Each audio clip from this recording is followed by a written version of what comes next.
नमस्कार, good morning. और ecology पढ़ रहे थे हम। कल की क्लास में हमने बायोटिक कंपोनेंट और बायोटिक कंपोनेंट में सेकेंडरी प्रोड्यूसर जो कंज्यूमर है उनकी बात की थी। कंज्यूमर में primary consumer, secondary consumer, top consumer. कई जगह पे टर्सरी बीच में आता है, फिर टॉप आता है। ऐसा भी होता है, जैसे हमने कहा था T4 T5, तो कहीं कहीं ऐसा भी होता है। तो टर्सरी को अलग भी लिखते हैं, तृतीयक, और सामान्यतः हम तृतीयक और शीर्षस्थ को साथ ही लिख देते हैं। तो अलग लिखा हुआ हो तो ये लॉयन, टाइगर वगैरह है, ये टर्सरी में आ जाएंगे, और मनुष्य वगैरह जो टॉप में आ जाएंगे। सेकेंडरी की बात की थी, जो प्राइमरी कंज्यूमर को अपना शिकार बनाते हैं और खुद दूसरों का शिकार बनते हैं। टर्सरी वाले जो इनको अपना शिकार बनाते हैं, सेकेंडरी वालों को। टॉप कंज्यूमर को हम सर्वाहारी बोलते हैं, ओमनीवोरस बोलते हैं, जो सबको ही खा जाते हैं, जो मिले उसको ही। तो ये तो था जैविक घटक। उसके बाद में अपघटकों की बात की थी, जो डिकम्पोजर है, सैप्रोफाइट्स हैं, ऑर्गेनिक सब्सटेंस को इनऑर्गेनिक मॉलिक्यूल के अंदर कन्वर्ट करते हैं। ट्रांसफॉर्मर कहते हैं उनको, परिवर्तक कहते हैं। बैक्टीरिया और फंगस इस कैटेगरी में आते हैं। इनको अलग एक डिकम्पोजर, डिकम्पोजिशन करने वाले भी क्लास हो सकती है, और इसको हम माइक्रो कंज्यूमर भी कह सकते हैं, लघु उपभोक्ता भी कहते हैं। कैचुआर वगैरह ये अप्रदहारी है। कभी एक अलग से शब्द आए क्या, डेट्राइटिवोर्स क्या होते हैं, अप्रदहारी क्या होते हैं, तो सब ये कैचुआ, निमेटोड्स, आर्थ्रोपोड्स, जो बड़े बड़े जो मॉलिक्यूल है उनको छोटे छोटे मॉलिक्यूल में कन्वर्ट करने का काम करते हैं, जिससे डिकम्पोजिशन आसान हो जाए, तो उनको हम डेट्राइटिवोरस, अप्रदहारी बोलते हैं। फिर हमने एनर्जी के फ्लो की बात की थी। इकोसिस्टम में एनर्जी का एक सोर्स सन, सभी जगह पे, केवल बहुत गहराई वाले समुद्र है वहां को छोड़ के। एनर्जी का एक लेवल से दूसरे लेवल को ट्रांसफर होता है, फूड के रूप में ट्रांसफर होता है। इसलिए हम ये कहते हैं कि सब यूनिडायरेक्शनल फ्लो होता है, साइक्लिंग नहीं होती। जबकि कार्बन, नाइट्रोजन, नाइट्रोजन ऑक्सीजन, इनकी बात करेंगे, पोषक तत्वों की बात करेंगे, तो इनकी हम कहेंगे कि इनकी साइक्लिंग होती है। तो इस प्रकाश के रूप में आती है, केमिकल एनर्जी में कन्वर्ट होती है, और वो केमिकल एनर्जी फूड के रूप में आगे से आगे चलती है। ये बात की थी हमने। उसके बाद में फूड चेन और फूड वेब, भोजन एक से दूसरे में किस प्रकार स्थानांतरित होता है, उनका एक सीक्वेंस, क्रम जो होता है, उसको हम फूड चेन बोलते हैं, खाद्य श्रृंखला बोलते हैं। खाद्य श्रृंखलाएं 3 प्रकार की होती है, grazing food chain, parasitic food chain और डेट्राइटस फूड चेन। ज्यादातर जो होती है वो ग्रेजिंग वाली होती है, चरने वाले या भक्षण करने वाले जीवों की खाद्य श्रृंखलाएं।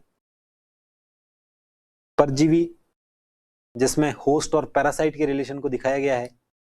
और डेट्राइटिवोरस में ऑर्गेनिक सब्सटेंस नीचे गिर गए और कैचुआ वगैरह और इन्होंने छोटों में तोड़ दिया, उसके बाद में डिकम्पोजिशन हो जाएगा, तो ये डेट्राइटिवोरस। उसके बाद फूड वेब, सभी खाद्य श्रृंखलाएं आपस में इंटरलिंक्ड होकर, एक दूसरे से संबंधित होकर खाद्य जाल बनता है। खाद्य जाल जितना बड़ा होगा, जितना कॉम्प्लेक्स होगा, जटिल होगा, इकोसिस्टम उतना ही स्टेबल होगा, स्थायी होगा, बैलेंस्ड होगा, संतुलित होगा। ये भी बात हमने की थी। तो ये कल की क्लास में हमने थोड़ा सा इकोलॉजी को इस प्रकार से डिस्कस किया था। चलो, अब कल कुछ लोग ये कह रहे थे कि साहब इतना तो हमने बीएससी में भी नहीं पढ़ा। तो एक बात मैं बता दूं आपको कि ऐसा कौन सा सब्जेक्ट है जो ग्रेजुएशन के दौरान इतना पढ़ा था आपने? जिसने भी क्या बीए किया उस समय में हिस्ट्री इतनी पढ़ी थी? नहीं पढ़ी होगी। ज्योग्राफी उतनी पढ़ी थी? नहीं पढ़ी होगी। पॉलिटिकल साइंस, इकोनॉमी, ये भी इतने नहीं पढ़े थे। और ग्रेजुएशन के एग्जाम पास होने के लिए थे, ये मेरिट में आने के लिए। तो इसका मतलब सारे सब्जेक्टों को आपको ग्रेजुएशन के लेवल पे जो पढ़ा है उनसे काफी ज्यादा पढ़ने की जरूरत होती है। और एग्जाम की डिमांड जितनी है उतना पढ़ना होता है। अब उसमें आपने ग्रेजुएशन में कितना पढ़ा था, नहीं पढ़ा था, तो आर्ट्स के स्टूडेंट भी इस बात के लिए तैयार रहें कि हमें भी साइंस के सब्जेक्ट उस लेवल तक पढ़ने हैं जिस लेवल तक इन्होंने बीएससी में पढ़े थे। हाँ, हमारा सिलेबस अलग अलग होता है, जो सिलेबस में टॉपिक पॉइंट दिए हुए हैं उनको तो बहुत अच्छे लेवल पे, और स्प्रिंग बोर्ड एकेडमी में तो कंपटीशन है वो टॉप का है, टॉप में आने का कंपटीशन है। टॉप में आने की कंपटीशन में अगर मेरा सब्जेक्ट आपको पीछे कर देवे, मेरे सब्जेक्ट की वजह से आप पीछे रह जाएं, जब लास्ट में रिजल्ट आया तब आपको लगेगा इकोलॉजी के ये 2 क्वेश्चन और सही हो जाते तो शायद मेरी रैंक और सुधर जाती। ये शायद वाली, ये पछतावा वाली बात मुझे पसंद नहीं है कि मेरे सब्जेक्ट में आपको ऐसा लगे। तो इस वजह से मुझे आपको जहां तक मुझे लगता है कि यहां तक एग्जाम में पूछा जा सकता है वो सब कुछ करवाना ही है, और आपको भी करना ही है। मेंटली इस बात के लिए प्रिपेयर रहें कि टॉप में आने का अगर आप सोच रहे हैं तो हर सब्जेक्ट को बहुत अच्छे लेवल तक हमें उसको स्टडी करना ही है। चलो आज हम बात करेंगे इकोलॉजिकल पिरामिड।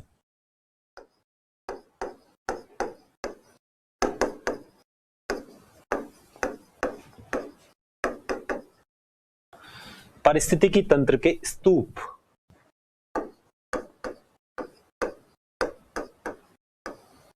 परितंत्र के स्तूप कहें या उसको पिरामिड ही लिख देते हैं। स्तूप लिखें या पिरामिड लिखें एक ही बात है, जनरली ज्यादातर जगह पिरामिड ही लिखा हुआ होता है। अब पारिस्थितिकी तंत्र परितंत्र तो पता ही है, हम इतने समय से पढ़ ही रहे हैं। स्तूप पिरामिड क्या होते हैं तो ये भी आपको पता होगा कि ये एक शेप जो है इसको हम पिरामिड बोलते हैं। ऐसा कोई भी आकार जिसको कहें तो उसको हम क्या बोलते हैं, पिरामिड। तो इकोसिस्टम में ऐसे पिरामिड क्या होते हैं तो हम थोड़ी सी बात करते हैं कि साहब हमने फूड चेन खाद्य श्रृंखलाओं की बात की, खाद्य श्रृंखलाओं में ट्रॉफिक लेवल की बात की। एक शब्द जो ट्रॉफिक लेवल हमारे पहले आया था, पोषण स्तर, इसकी बात हमने की है। एक सब पारिस्थितिकी तंत्र में खूब सारे पोषण स्तर होते हैं। कौन कौन से पोषण स्तर होते हैं तो सब T1 होता है, T2 होता है, T3 होता है, T4 होता है, कभी कभी T5 भी हो सकता है। ऐसे पोषण स्तर होते हैं, ये हम जानते हैं पहले से। अब इन ट्रॉफिक लेवल पे 3 चीजें हैं। एक तो number of organism, number of जीवों की संख्या, अगर उसको हम काउंट करें,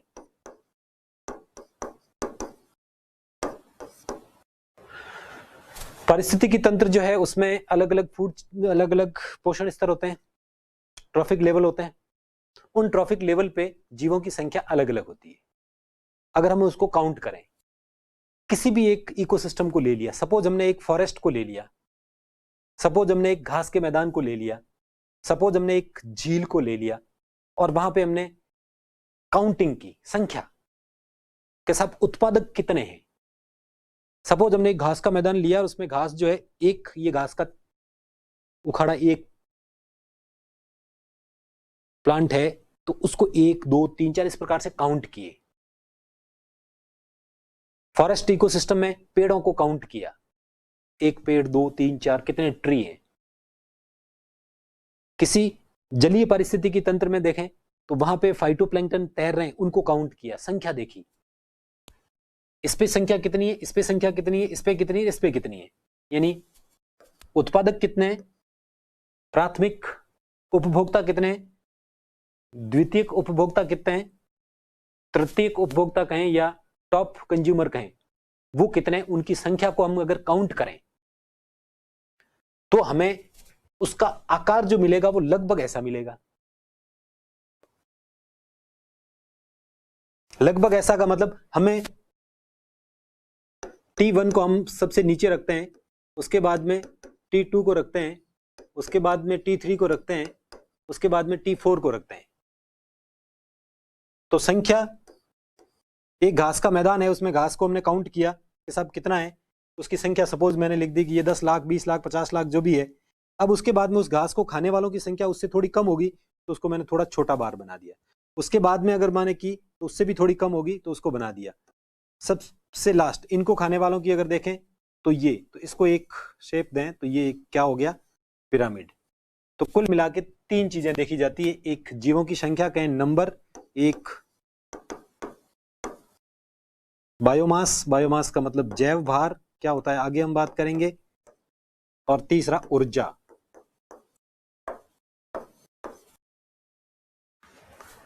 अगर हम T1 पे, T2 पे, T3 पे, T4 पे संख्या काउंट करें या उनका भार देखें, मास देखें, यहां पे संख्या काउंट नहीं करेंगे, यहां पे उसका भार देखेंगे, मास देखें या उस लेवल पे एनर्जी कितनी है वो देखें, और उनके बीच में कंपैरिजन करें, किनके बीच में, T1, T2, T3, T4 के बीच में, तो हमें जो आकृति मिलती है, शेप मिलती है, लगभग ऐसी मिलती है, पिरामिड के जैसी मिलती है।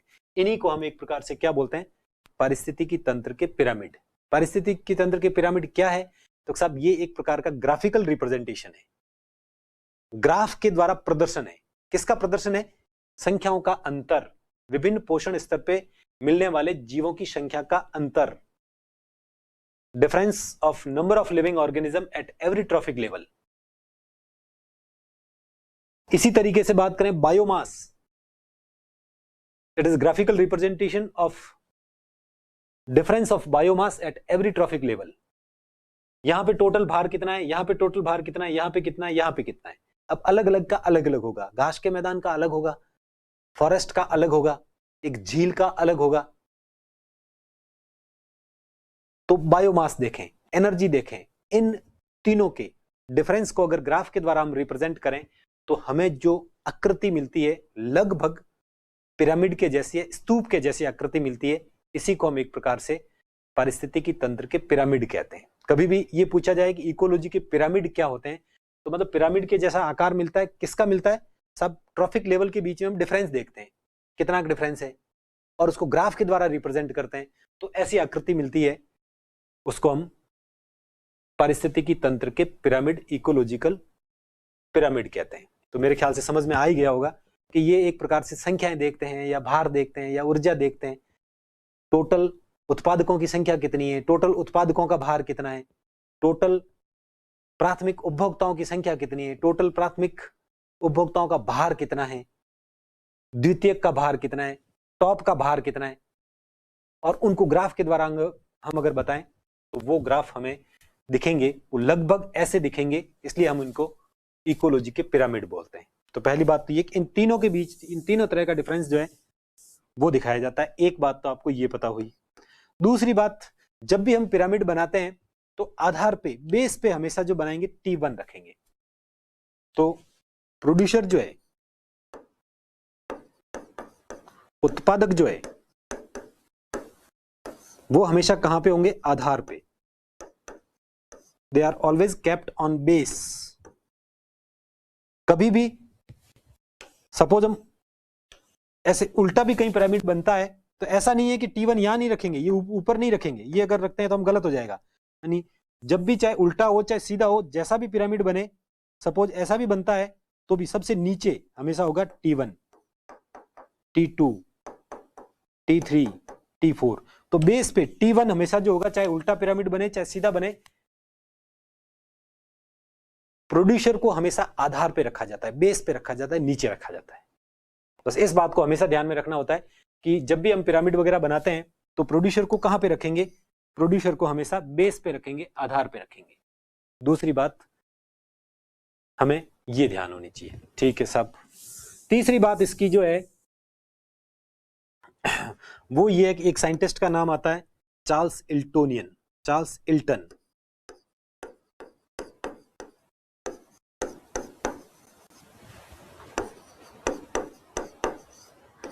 Charles Elton. तो चार्ल्स इल्टन ने सबसे पहले ये पिरामिड बनाए थे, यानी इकोलॉजी के ऐसे डिफरेंस का स्टडी की थी, और स्टडी करके ये कंसेप्ट दिया था कि अगर हम इनके डिफरेंस को ग्राफ के द्वारा रिप्रेजेंट करें तो हमें ऐसे पिरामिड जैसी आकृति मिलती है। तो ये बताने वाले साइंटिस्ट कौन थे, चार्ल्स इल्टन। और इसी वजह से इनको बोलते हैं इल्टोनियन पिरामिड। कभी भी ये पूछा जाए कि what is इल्टोनियन pyramid,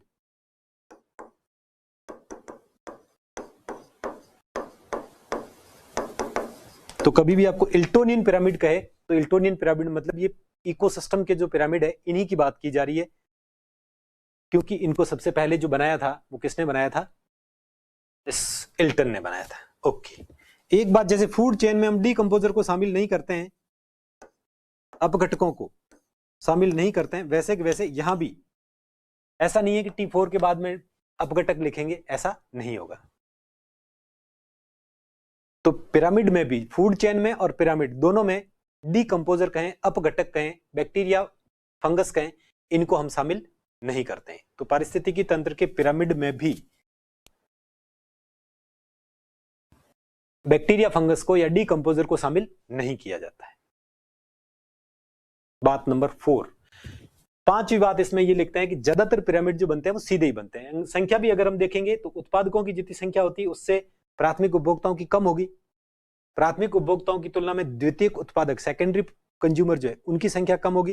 secondary consumer की तुलना में टॉप पे, टर्सरी पे जो है उनकी संख्या कम होगी। तो किसी एक इकोसिस्टम की पर्टिकुलर हम देखते हैं कि इस झील के अंदर प्राइमरी कौन है, सेकेंडरी कौन है, टर्सरी कौन है, प्रोड्यूसर कौन है, उनकी संख्या, बायोमास, ज्यादातर जो बनते हैं वो सीधे ही बनते हैं। सीधे का मतलब उत्पादक सबसे ज्यादा, फिर उससे कम, फिर उससे कम, फिर उससे कम। लेकिन हमेशा ऐसा ही हो ऐसा कोई जरूरी नहीं होता है। कभी कभी इन्वर्टेड भी हो सकते हैं, उल्टे भी हो सकते हैं, कभी कभी थोड़ा बीच में शेप अलग भी हो सकता है। तो जनरली जो बनते हैं वो अपराइट पिरामिड बनते हैं। Generally these pyramid are upright but it may be inverted, लेकिन ये उल्टे भी हो सकते हैं या दूसरी शेप के भी हो सकते हैं। तो ये तो पिरामिड के बारे में 5-6 कॉमन बातें। अब उसके बाद में हम एक एक करके देखते हैं कि संख्या के पिरामिड क्या होते हैं, जैव भार के पिरामिड क्या होते हैं और ऊर्जा के पिरामिड क्या होते हैं। इनकी बात वापस एक एक करके हम अलग से करेंगे। तो यहां ये बातें जो लिख दीजिए पहले, उसके बाद आगे की बात करते हैं। परितंत्र के पिरामिड लिखें या परितंत्र के स्तूप लिखें। पिरामिड की जगह आप स्तूप शब्द भी लिख सकते हैं। हिंदी में प्योर शब्द जो होता है स्तूप होता है, और पिरामिड लिखा हुआ भी ऐसे मिले तो परितंत्र के पिरामिड। कोई खास कमेंट नहीं?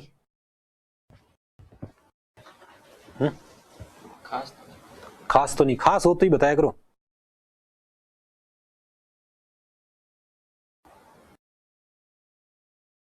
आप पहले सुना करें, उसके बाद में, पहले सुन लिया करें, उसके बाद में अपना कमेंट देवें। जल्दी का काम शैतान का है, जल्दी नहीं करना आपने। पारिस्थितिकी तंत्र के पिरामिड। परितंत्र के प्रत्येक पोषण स्तर पर, परितंत्र के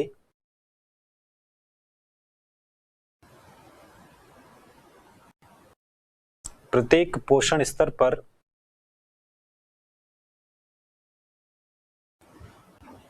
मिलने वाले जीवों की संख्या, जैव भार तथा ऊर्जा, the number, biomass and energy of organism, gradually change with each step. जीवों की संख्या, जैव भार तथा ऊर्जा के अंतर को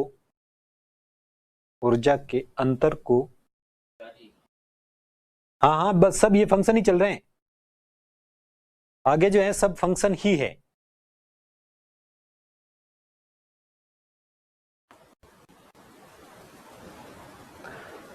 ऊर्जा के अंतर को ग्राफ द्वारा प्रदर्शित करने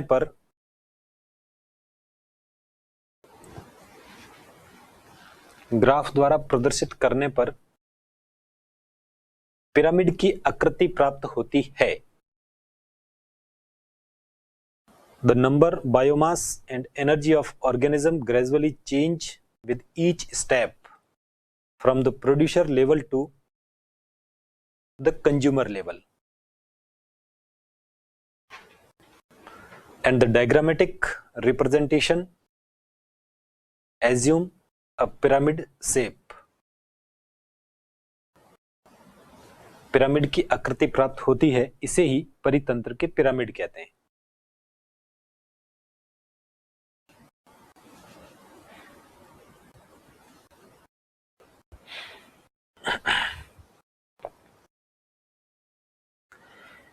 इनमें उत्पादकों को हमेशा आधार पर रखा जाता है। आधार का मतलब सबसे नीचे, संख्या चाहे कम हो चाहे ज्यादा हो, हमें सबसे नीचे कौन रखना है? उत्पादक रखना है। ये नहीं सोचना है कि संख्या कम है या ज्यादा है, ये सोचना ही नहीं है। हमें तो केवल ये सोचना है बस सबसे नीचे कौन होने चाहिए? उत्पादक। संख्या कम होगी तो उल्टा बन जाएगा, कोई दिक्कत नहीं हो। तो इसमें उत्पादकों को हमेशा आधार पर रखा जाता है। The producer forms the base of pyramid. इसके पश्चात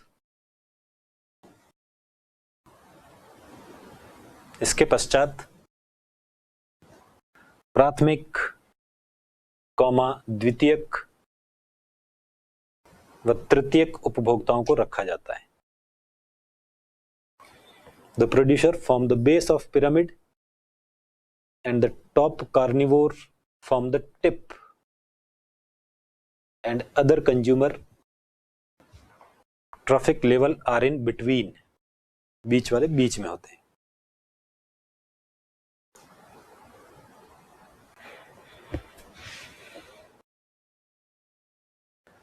इनको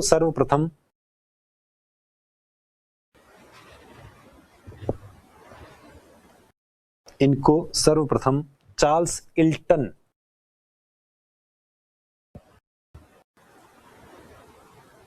ने बनाया था या प्रदर्शित किया था, अतः इन्हें इल्टोनियन पिरामिड भी कहते हैं। Charles Elton demonstrated the pyramid of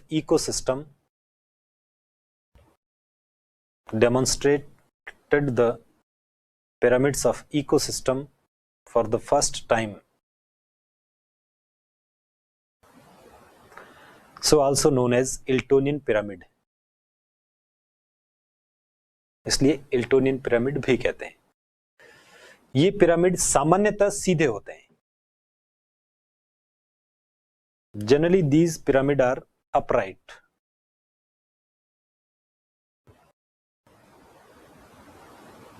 सामान्यतः ये सीधे होते हैं, लेकिन उल्टे भी हो सकते हैं। उल्टे भी हो सकते हैं।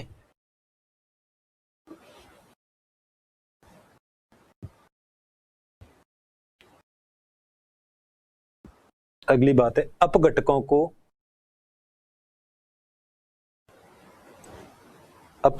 को पारिस्थितिकी पिरामिड में शामिल नहीं किया जाता है।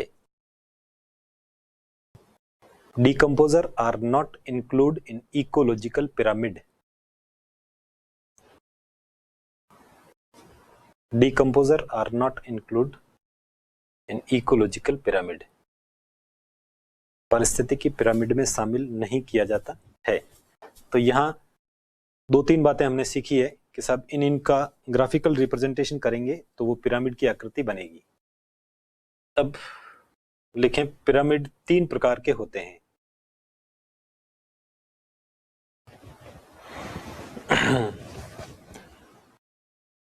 Pyramid are 3 types. पिरामिड 3 प्रकार के। पहले संख्या के पिरामिड, पिरामिड ऑफ नंबर्स।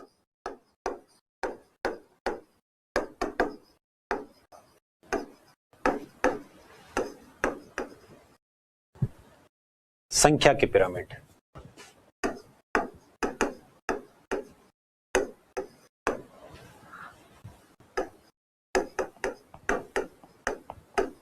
संख्या के स्तूप। एक बात यहां पे समझ में आ रही है आपको कि यहां पे हर एक पोषण स्तर पे की बात करें, ट्रॉफिक लेवल पे की बात करें, तो यहां पे नंबर दिखाया जाता है। नंबर ऑफ ऑर्गेनिज्म, जीवों की संख्या कितनी है उसको रखा जाता है। तो प्रत्येक पोषण स्तर पे जीवों की संख्या कितनी है, प्रोड्यूसर कितने हैं, उपभोक्ताओं में प्राथमिक उपभोक्ता कितने, द्वितीयक उपभोक्ता कितने, तृतीयक उपभोक्ता कितने, उनकी संख्या को काउंट किया जाता है और संख्या को रखा जाता है। ठीक है, सीधी सीधी बात है। तो इसमें प्रत्येक पोषण स्तर पर जीवों की संख्या को रखा जाता है। एक बात तो ये। दूसरी बात, ये जनरली जो होते हैं अपराइट ही होते हैं। अपराइट का मतलब सीधे होते हैं, लेकिन हमेशा सीधे ही होते हैं ऐसा नहीं है, कुछ कुछ उल्टे भी हो सकते हैं। अब दो तीन बातें मैं यहां पे बताऊं कि सपोज मैं आपको कहूं कि ग्रास लैंड है,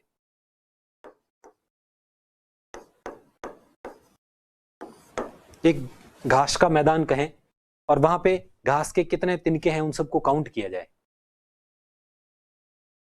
तो हम उन सब की काउंट करेंगे। 10 लाख, 20 लाख, 50 लाख जो भी आएगी, तो वो कितनी आएगी। तो सपोज मैं सबसे नीचे हमारे को उनको ही रखना है, और उनको मैंने एक बार के द्वारा ऐसे दिखा दिया, कह दिया साहब इतने हैं।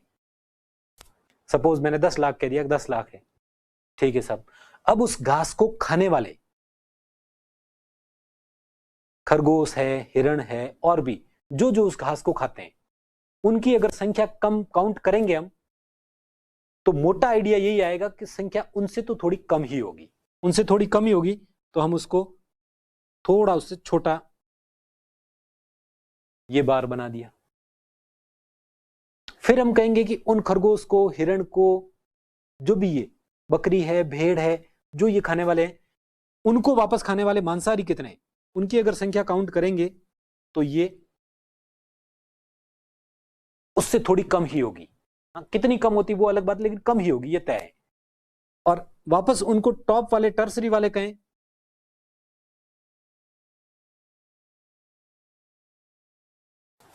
शेर वगैरह, तो उनकी संख्या और ही कम होगी। तो कुल मिला के ये बना, इसको दिखाने के लिए, समझने के लिए हम इस प्रकार से दिखाते हैं, बनाते हैं सही तो ऐसे बना देते हैं। और यहां पे बता दिए T1 है, ये T2 है, T3 है, ये T4 है। तो एक ग्रासलैंड का संख्या का पिरामिड जो बनता है वो सीधा बनता है। अब हम इसकी जगह ग्रासलैंड नहीं लेते हैं, और मैं ये कह देता हूं कि एक पेड़ अपने आप में इकोसिस्टम है, या कहता हूं कि पैरासिटिक फूड चेन की बात करूं।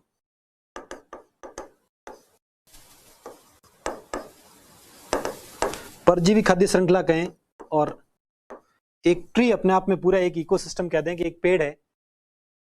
पेड़ की संख्या कितनी है, एक है।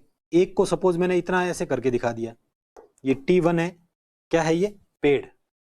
अब पेड़ के ऊपर जो चिड़ियाएं हैं उनकी संख्या कितनी है, एक से तो ज्यादा ही होगी, 100 हो सकती है, 200 हो सकती है, 500, कितनी भी हो सकती है, इससे तो ज्यादा ही होगी।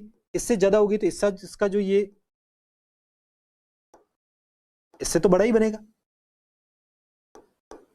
T2, बेस पे T1 होगा, T2।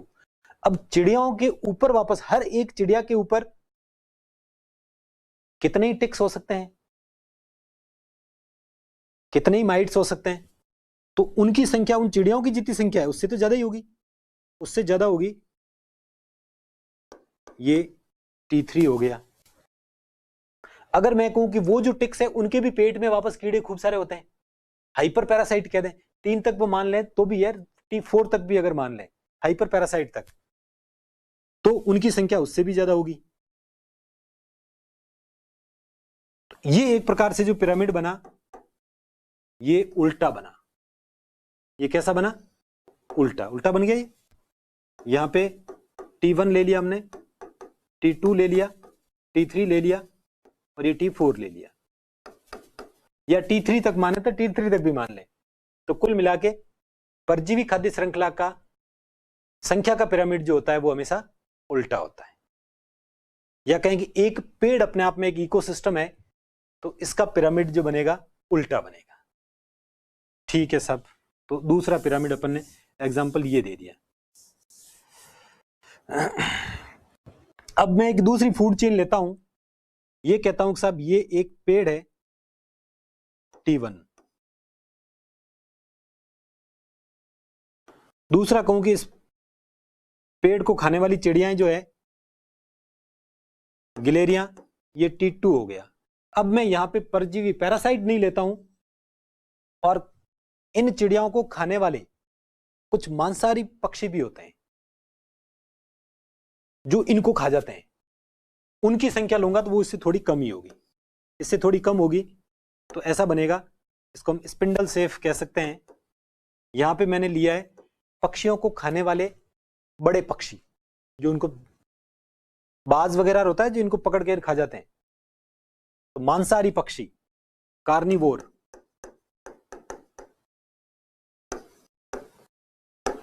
बर्ड्स पक्षी, ये जो है वो हर्बीवोर बर्ड। इस पेड़ को कुछ शाकाहारी पक्षी खा रहे हैं, शाकाहारी पक्षियों को मांसाहारी पक्षी खा रहे हैं, तो मांसाहारियों की संख्या कम हो जाएगी। तो ये ऐसा भी बन सकता है, यानी एग्जैक्टली नहीं बने और थोड़ा स्पिंडल सेफ भी बन सकता है। इसी प्रकार से अगर मैं बात करूं कि एक फॉरेस्ट इकोसिस्टम है,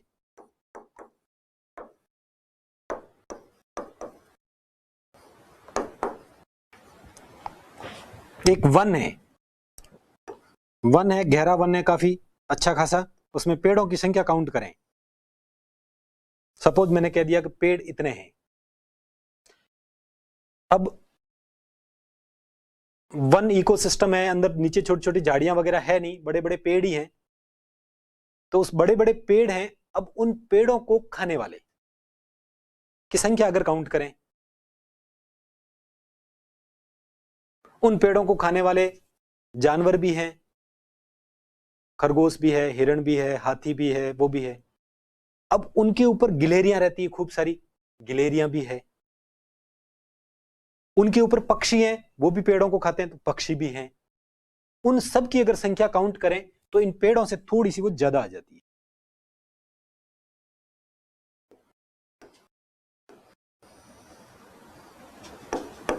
T1 एक फॉरेस्ट इकोसिस्टम, T2 इस पेड़ के ऊपर डिपेंडेंट जो भी है उन सब की।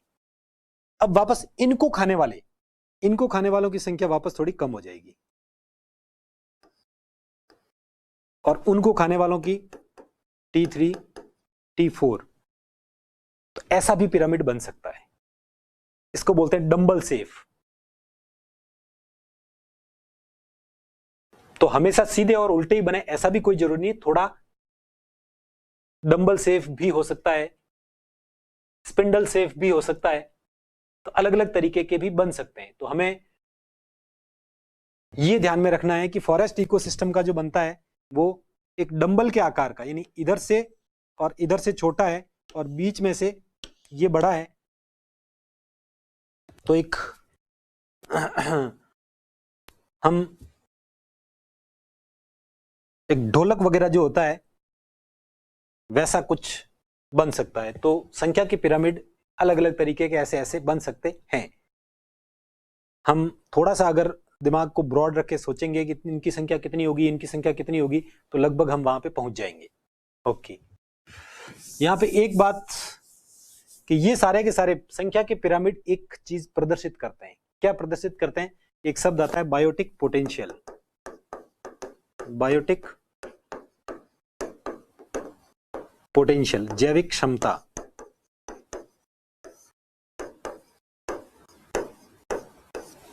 संख्या की पिरामिड हमेशा इंडिकेट करते हैं कि यहां का बायोटिक पोटेंशियल कितना है। जिस प्रजाति की संख्या जितनी ज्यादा है, इसका मतलब उसका बायोटिक पोटेंशियल उतना ही ज्यादा है। बायोटिक पोटेंशियल कहें, जैविक क्षमता कहें, ये शब्द कभी भी आता है तो इसका सीधा मीनिंग यही है कि कोई भी प्रजाति जो होती है, कोई भी स्पीसीज है, उसको अगर सारी फेवरेबल कंडीशन दी जाए तो ज्यादा से ज्यादा उसकी संख्या कितनी हो सकती है, उसको बोलते हैं वो उसका बायोटिक पोटेंशियल है। यानी कोई भी प्रजाति कितने बच्चे पैदा कर सकती है, ज्यादा से ज्यादा, उसको हर तरह की फेवरेबल कंडीशन अवेलेबल करवा दी हमने, डेथ रेट कम से कम कर दी कि और कोई शिकार करके नहीं खा रहा है, ये नहीं है, वो है, तो उस समय वो ज्यादा से ज्यादा अपनी संख्या कितनी बढ़ा सकता है, उसको हम बोलते हैं बायोटिक पोटेंशियल। तो नंबर का पिरामिड ये बताता है कि वहां की एनवायरमेंट, वहां की कंडीशन किस प्रजाति के लिए ज्यादा फेवरेबल है, ज्यादा अनुकूल है। जिसके लिए ज्यादा अनुकूल है, इसका मतलब उसकी संख्या वहां पे सबसे ज्यादा है। तो संख्या का पिरामिड हमें जैविक क्षमता प्रदर्शित करता है। यह बताता है कि कहां, कौन सी प्रजाति के लिए सबसे अनुकूल परिस्थितियां हैं, जिस समय वो जहां खूब रिप्रोडक्शन कर रहा है, डेथ सबसे कम हो रही है, उनकी संख्या वहां पे ज्यादा होगी। तो सभी के लिए अलग अलग कंडीशन होती है। फेवरेबल कंडीशन अगर मिलेगी तो ज्यादा से ज्यादा कितनी प्रोड्यूस कर सकता है, उसको हम बायोटिक पोटेंशियल बोलते हैं। तो नंबर के पिरामिड में हम 3-4 बातें करते हैं। पहली बात तो ये करते हैं कि हर एक ट्रॉफिक लेवल पे नंबर रखा जाता है और नंबर में कितना डिफरेंस है उसको हम ग्राफ के द्वारा रिप्रेजेंट करते हैं। पहली बात तो नंबर। दूसरा, अलग अलग तरीके की 4-5 आपको एग्जांपल है वो याद रखने, बहुत सी बार पूछा जाता है कि सब घास के मैदान का संख्या का पिरामिड कैसा बनेगा, तो सब सीधा बनेगा। परजीवी खाद्य श्रृंखला का संख्या का पिरामिड कैसा बनेगा, तो परजीवी एक के ऊपर पैरासाइट तो हमेशा ज्यादा ही होते हैं संख्या में, तो सब वो उल्टा बनेगा। ये पूछा जाए कि एक वन इकोसिस्टम है तो वहां पे एक बीच में हमें याद रखना है कि ये बीच वाला थोड़ा ज्यादा हो जाता है। कौन सा बीच वाला ज्यादा हो जाता है, तो सब पेड़ के ऊपर गिलेरिया वगैरह इतने तरह के छोटे बड़े जीव होते हैं, उन सब की अगर काउंट करेंगे तो पेड़ों से वो ज्यादा हो जाते हैं, तो वो डंबल के आकार का दिखने लगता है, तो डंबल सेफ बन जाता है। और क्या प्रदर्शित करते हैं कि साहब किसके लिए फेवरेबल कंडीशन है, जिसके लिए फेवरेबल कंडीशन है उनकी संख्या वहां पे उतनी ज्यादा हो जाएगी, तो जैविक क्षमता को प्रदर्शित करते हैं। तो यह है संख्या के पिरामिड। समझ में आ ही गया होगा, नहीं तो अभी लिखेंगे उस समय में और थोड़ा सा अगर कुछ बाकी रह गया होगा तो वो उस समय समझ में आ जाएगा। दूसरा है पिरामिड ऑफ बायोमास।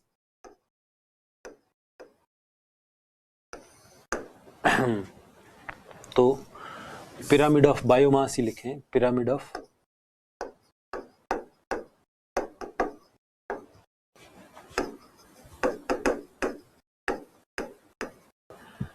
जैव भार के पिरामिड।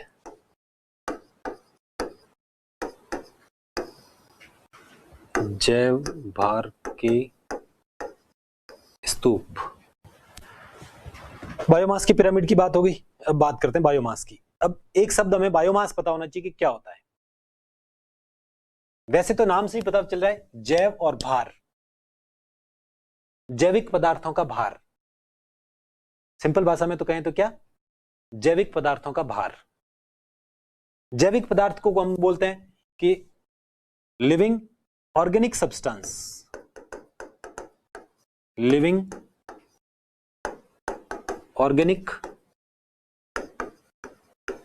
सब्सटेंस।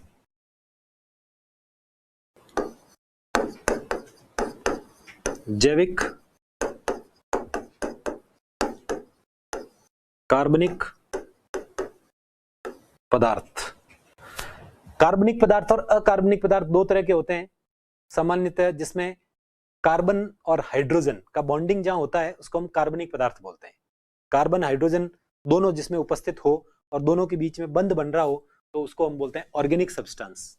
ऑर्गेनिक इनऑर्गेनिक शब्द तो बहुत कॉमन है, मेरे ख्याल से पता ही होंगे आपको कि कार्बनिक क्या होते हैं, अकार्बनिक क्या होते हैं।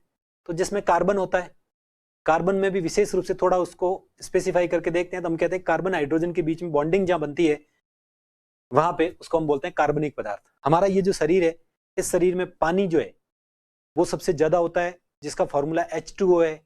H2O है, इसका मतलब इसमें कार्बन हाइड्रोजन, कार्बन है ही नहीं, कार्बन नहीं है इसका मतलब वो कार्बनिक पदार्थ नहीं है, तो अकार्बनिक हो गया।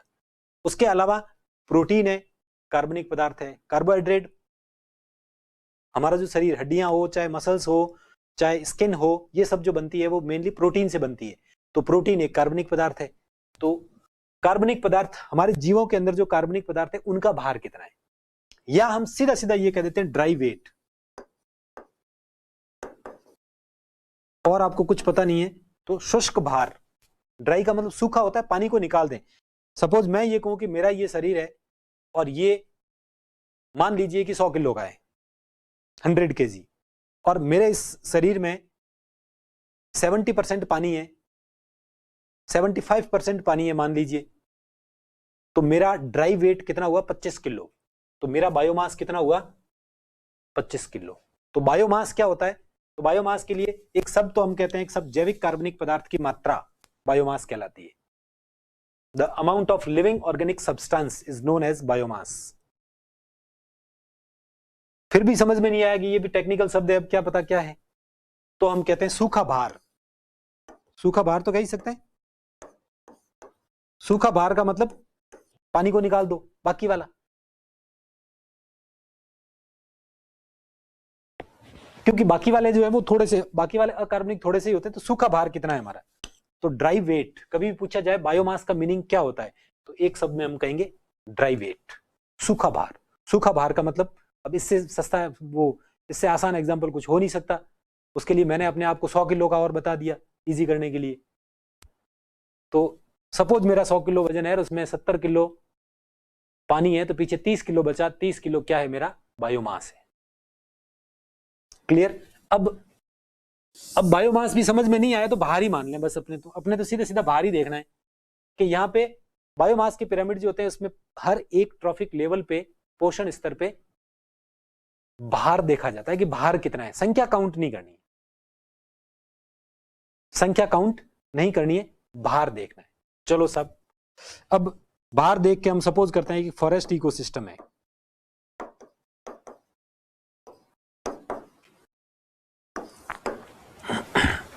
एक वन है। अब यहां पे वन का हमने वहां पे किया था, उस समय तो उनकी संख्या काउंट की थी कि पेड़ों की संख्या कितनी है। अब हमारे को पेड़ों की भार देखना है कि साहब इस जंगल में जितने भी पेड़ हैं उन पेड़ों का भार कितना है। हमने सपोज मैं कहूं कि भार इतना है। पेड़ उत्पादक होते हैं, T1 होते हैं, तो हमने इनको बेस पे रख लिया, ये देख लिया। अब इनको खाने वाले हमने गिलहरियों का भी भार देख लिया, चिड़ियाएं जो खा रही है उनको, उनका भी भार देख लिया, सबका भार हमने, हिरण का देख लिया, खरगोश का देख लिया, हाथी जितने उनका देख लिया। सबका भार देखने के बाद भी अगर मैं कहूं कि क्या टोटल वहां पे पेड़ जितने हैं उनसे ज्यादा होगा उनका भार? भार कभी भी ज्यादा नहीं होता। हाँ, संख्या जरूर ज्यादा हो सकती है। क्यों? क्योंकि गिलहरियान वगैरह छोटे छोटे पेड़ों पे निर्भर रहने वाले छोटे छोटे कीट वगैरह बहुत सारे होते हैं, उनकी अगर संख्या काउंट करें तो फिर भी ज्यादा हो सकती है, भार कभी भी उनका ज्यादा नहीं होगा। तो T2 ये आएगा। फिर उनको खाने वालों का अगर भार, सबका भार देखना, पर्टिकुलर एक का नहीं देखना है, जितने हैं उतने उन सब का। मांसाहारियों का देखेंगे तो उससे कम ही होगा और T4 का उतना ही होगा। तो एक बात हमने वहां पे बात की थी, सब संख्या का पिरामिड अगर फॉरेस्ट इकोसिस्टम का देखेंगे तो वो थोड़ा डंबल शेप हो जाता है, एग्जैक्टली सीधा नहीं है। बट भार का पिरामिड देखेंगे, जैव भार का, तो वो सीधा बनेगा। अब वहां पे एक पैरासिटिक फूड चेन की हमने बात की थी, परजीवी खाद्य श्रृंखला।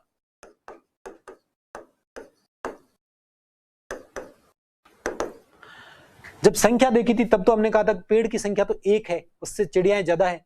लेकिन मैं अगर भार की बात करूं तो उस पेड़ का भार, सपोज मैं कहूं कि 1000 किलो है और उसको मैंने T1 कह दिया।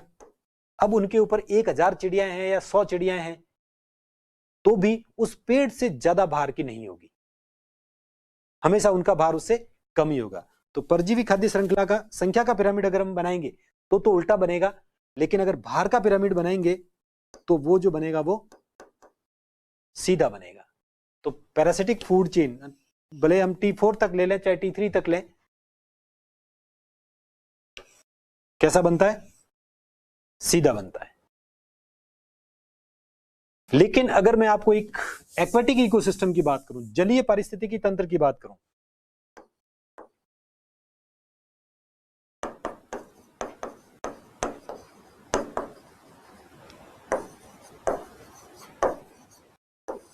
जलीय परितंत्र की बात करूं मैं, जलीय परितंत्र कहते ही दिमाग में आना चाहिए नदी है, एक झील है, तालाब है, वहां पे छोटे छोटे फाइटोप्लैंक्टन तैरते हुए, वो उत्पादक हैं, उनको खाने वाले छोटे छोटे जंतु जो हैं वो प्राथमिक उपभोक्ता है, वापस उनको छोटी मछलियां खा रही है, फिर उनको बड़ी मछलियां खा रही है। तो अगर मैं आपको ये पूछूं कि एक झील है, वहां पे तैरने वाले जो छोटे छोटे प्लांट हैं, उनको सबको इकट्ठा करके उनका भार लिया, उनका वजन देखा, तो उनका वजन कितना होगा? सपोज मैं कहूं कि ये इतना वजन है फाइटोप्लैंक्टन का। संख्या काउंट करेंगे तो बहुत सी हो जाएगी, क्योंकि छोटे छोटे छोटे छोटे संख्या में खूब होते हैं, लेकिन भार तो होते ही इतने इतने से, तो उनका भार तो क्या होगा? T1 को मैंने इतना रख दिया, तो इनको खाने वाले जो हैं उनका भार हमेशा उससे ज्यादा होगा।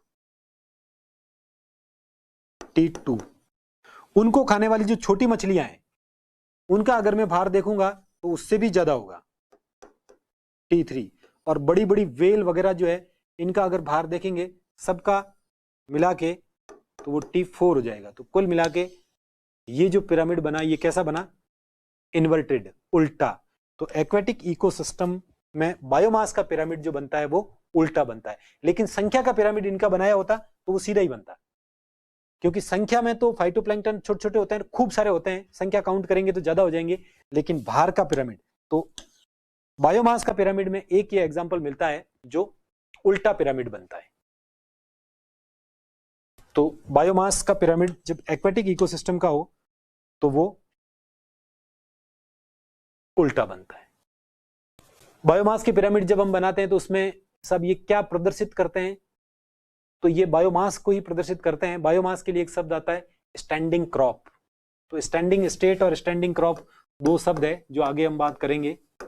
स्टैंडिंग क्रॉप, खड़ी फसल, तो खड़ी फसल को प्रदर्शित करते हैं। यहाँ खड़ी फसल कितनी खड़ी है, खड़ी फसल का मतलब जैविक भार की मात्रा कितनी है, आगे और बात करेंगे, तो वहां पे कर लेंगे। बस एक यहाँ पे कि जैसे कभी भी शॉर्ट में ये पूछा जाए कि सब संख्या के पिरामिड क्या प्रदर्शित करते हैं, तो हम कहते हैं सब बायोटिक पोटेंशियल।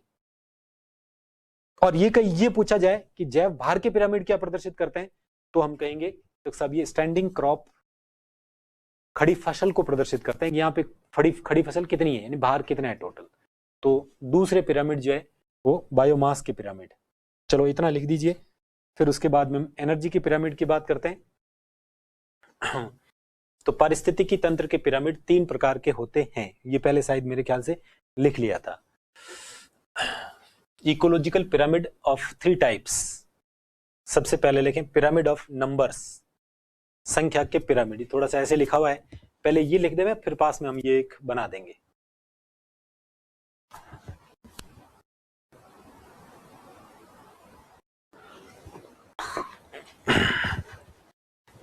बड़ा वाला लिखा वो।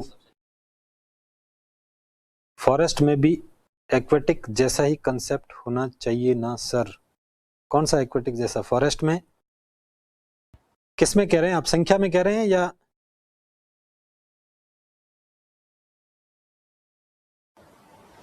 अब तो मैं बता रहा हूं, जो मान लीजिए आप कंसेप्ट कैसा होना चाहिए। एक्वेटिक इकोसिस्टम में अगर संख्या काउंट करेंगे तो फाइटोप्लैंक्टन की संख्या थोड़ी ज्यादा मानी जाती है। और बायोमास का अगर देखेंगे हम तो बायोमास के मामले में उल्टा बनता है। तो बायोमास का पिरामिड उल्टा बनता है एक्वेटिक इकोसिस्टम का, जबकि फॉरेस्ट इकोसिस्टम का बायोमास का पिरामिड जो बनेगा वो हमेशा सीधा बनेगा। तो बायोमास के मामले में दोनों एक दूसरे के उल्टे हैं। बायोमास के मामले में लिखें संख्या के pyramid, pyramid of biomass, pyramid of number. यह विभिन्न पोषण स्तर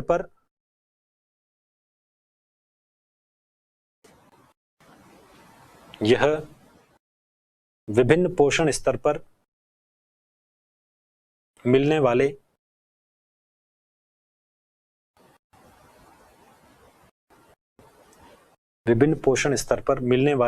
प्राथमिक उत्पादक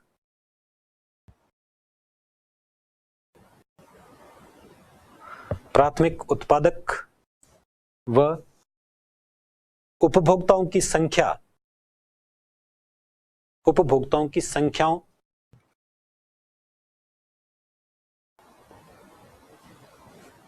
के मध्य संबंधों से संबंधित है। This deal with the relationship between numbers of primary producer and consumers of different level. संख्याओं के मध्य संबंधों से संबंधित है। इसको थोड़ा इजी लैंग्वेज में यहां लिखा हुआ है कि इसमें प्रत्येक पोषण स्तर पर जीवों की संख्या को दर्शाया जाता है। इसमें प्रत्येक पोषण स्तर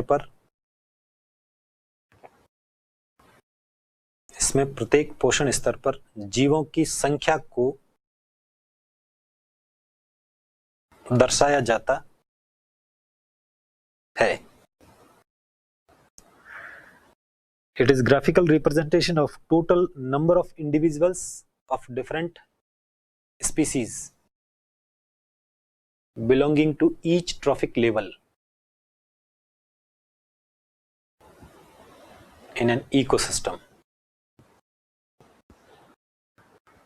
ये पिरामिड सामान्यतः सीधे होते हैं, लेकिन उल्टे भी हो सकते हैं. ज्यादातर सीधे होते हैं, उल्टे भी हो सकते हैं. Generally these are upright but may be inverted. उदाहरण,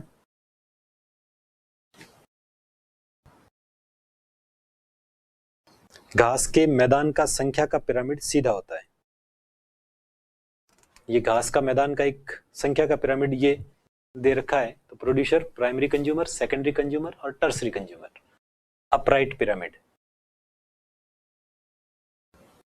pyramid of grassland, pyramid of number of grassland. Upright, सीधा.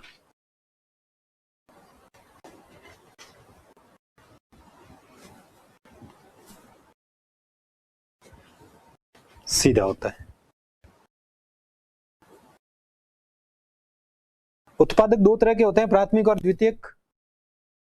प्लांट जो होते हैं वो प्राथमिक उत्पादक होते हैं, हम लोग जो हैं कंज्यूमर जो होते हैं द्वितीयक उत्पादक होते हैं. तो क्यों, क्या दिक्कत है? उत्पादक प्राथमिक कैसे हो सकते हैं? उत्पादक दो तरह के होते हैं, एक प्राइमरी प्रोड्यूसर और एक सेकेंडरी प्रोड्यूसर. क्योंकि उपभोक्ता अपने शरीर में नई नई चीजें बनाते हैं जो दूसरों के खाने के काम आती है. जैसे मैंने कहा था गाय में दूध बनता है, तो सारे के सारे उपभोक्ता जो दूसरों के लिए भोजन बनाते हैं वो द्वितीयक उत्पादक है. तो प्राथमिक उत्पादक कौन हो गए? प्लांट. तो प्राथमिक उत्पादक का मतलब प्लांट. केवल उत्पादक कहें, जब पहले बीचे पढ़ाया था तब याद दिया था कि द्वितीयक उत्पादक हम जो है वो सेकेंडरी प्रोड्यूसर है. तो प्राइमरी प्रोड्यूसर कौन हुए? प्लांट. तो प्लांट प्राइमरी प्रोड्यूसर होते ही है, उसमें क्या इतना.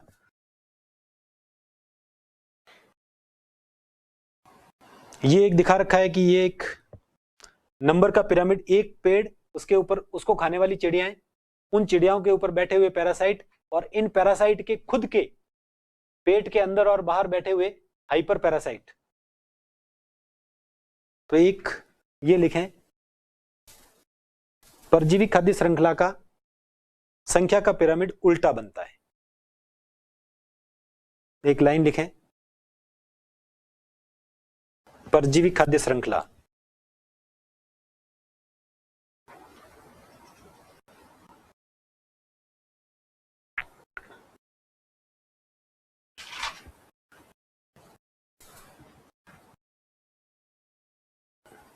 संख्या का पिरामिड उल्टा बनता है. अब ये कहिए एक पेड़ को खाने वाली हर्बीवोर चिड़ियाएं हैं, इनको खाने वाले अगर बाज की इनकी बात करें तो फिर ये ऊपर जाके इस तरह हो जाएगा. तो उसको हम स्पिंडल शेप भी कह सकते हैं. एक फॉरेस्ट का इकोसिस्टम में पेड़ों की संख्या को काउंट करें, उनकी बजाय इनको खाने वाले छोटे मोटे जो जीव हैं उनकी संख्या काउंट करें तो थोड़ी सी उससे ज्यादा हो जाएगी. फिर उनको खाने वाले ये सांप वगैरह ये हैं, इनकी संख्या इससे थोड़ी कम होगी, और शेर वगैरह टर्सरी जो है उनकी संख्या उससे भी कम हो जाएगी. आगे ये शायद लिखे हुए हैं सारे. तो ये एक पेड़ पारिस्थितिकी तंत्र कहें या परजीवी कहें, ये तो लिख ही दिया है. एक जंगल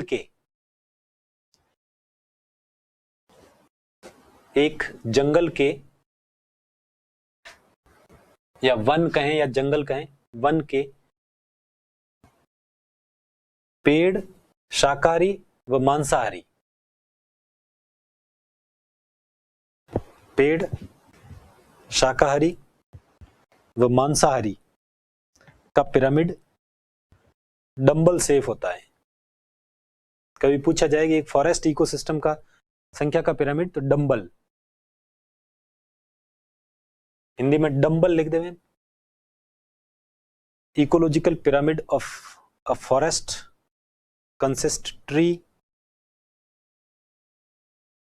herbivores and carnivores is dumbbell shaped.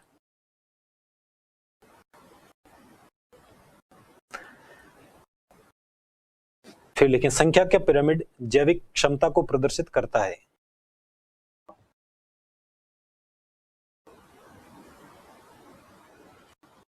संख्या का पिरामिड जैविक क्षमता को प्रदर्शित करता है।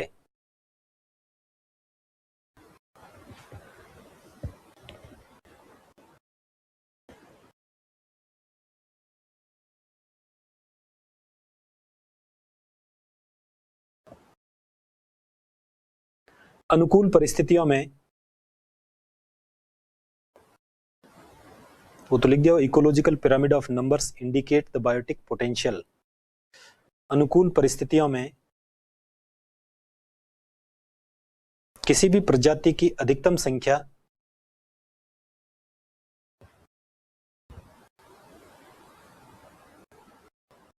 उनकी जैविक क्षमता कहलाती है। अनुकूल परिस्थितियों में किसी भी प्रजाति की अधिकतम संख्या उसकी जैविक क्षमता कहलाती है। Biotic potential is the highest possible vital index, highest possible vital index of a species, अर्थात जन्म दर अधिकतम हो और मृत्यु दर निम्नतम होती है। उत्पादन प्रोडक्शन खूब हो रहा है और मर बहुत कम रहे। जिस स्पीसीज की संख्या जहां पे जितनी ज्यादा है, इसका मतलब उसके लिए सबसे फेवरेबल कंडीशन है, उसकी बायोटिक पोटेंशियल वहां पे ज्यादा है। When the species has its highest birth rate and lowest mortality rate। उसके बाद में लिखें जैव भार के पिरामिड, पिरामिड ऑफ बायोमास।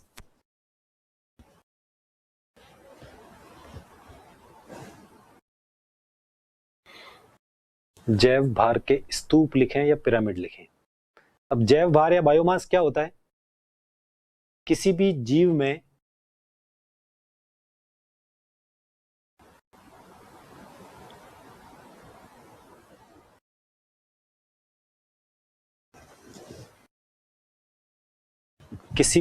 में स्थित जैविक कार्बनिक पदार्थ की मात्रा,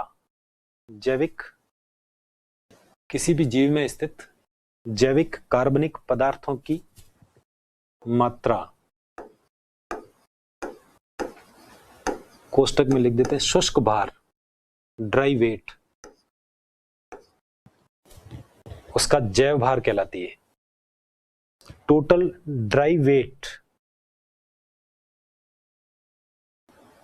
amount of organic substance of an organism, शुष्क भार उसका जैव भार कहलाती है।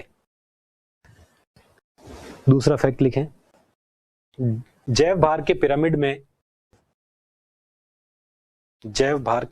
में प्रत्येक पोषण स्तर पर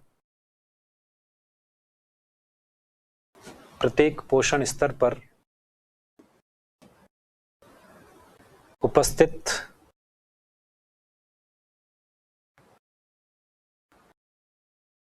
जैव भार की मात्रा को प्रदर्शित किया जाता है। इन पिरामिडों में प्रत्येक पोषण स्तर पर स्थित जैव भार की मात्रा को प्रदर्शित किया जाता है। In this approach individuals in each trophic level are weighted instead of being counted। गिनने की बजाय वेट देखा जाता है। ये भी सामान्यतः सीधे होते हैं लेकिन उल्टे भी हो सकते हैं।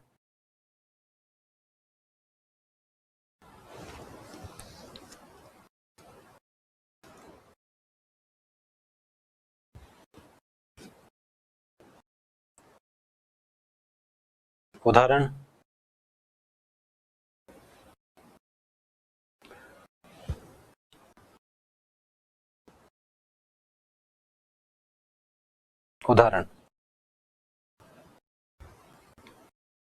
परजीवी खाद्य श्रृंखला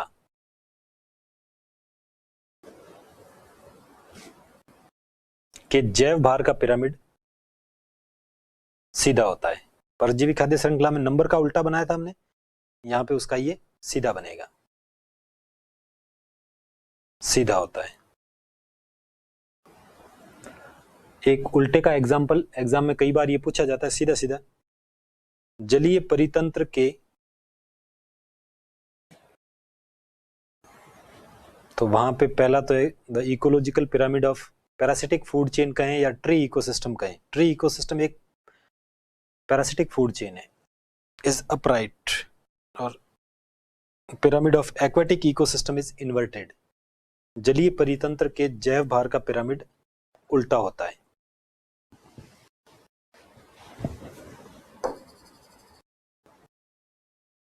पिरामिड उल्टा होता है। ये एक सीधा सीधा दिखा रखा है, एक सब एक ग्रास लैंड का दे दिया या टेरेस्ट्रियल इकोसिस्टम स्थलीय, जहां पे ये इनका बायोमास प्रोड्यूसर का अगर देखेंगे तो उनकी तुलना में उनको खाने वाले जो हैं उनका उससे कम होगा, उससे कम, उससे कम। जबकि वहां पे एक्वेटिक इकोसिस्टम का अगर देखेंगे तो छोटे छोटे जो फाइटोप्लैंक्टन प्रोड्यूसर हैं उनकी बजाय छोटी मछलियां वगैरह जो है इनका हर्बीवोर्स का बायोमास ज्यादा होगा, उनकी बजाय कार्निवोर्स का अगर करें तो और भी ज्यादा होगा। तो जलीय पारिस्थितिकी तंत्र में अगर हम इस प्रकार से देखें कि प्रोड्यूसर की बजाय शाकाहारी मछलियां बाहर में ज्यादा होती है और मांसाहारी मछलियां उससे भी ज्यादा होती है, तो इसलिए हम कहते हैं कि जलीय पारिस्थितिकी तंत्र का पिरामिड जो बनता है वो उल्टा बनता है। हाँ, तो चित्र बना लीजिए ना, क्या दिक्कत है? चित्र बनाने में कोई फोटो तो बनाने नहीं है आपको, बस आपको उल्टा पिरामिड बनाना है तो बिल्कुल ऐसे करके ऐसे कीजिए, और ये T1, ये T2, T3 3 दिखाने, बस ऐसा इतना ही तो करना, और क्या करना है। यहां पे लिखें प्रोड्यूसर, यहां पे लिखें शाकाहारी मछलियां, यहां पे लिखें मांसाहारी।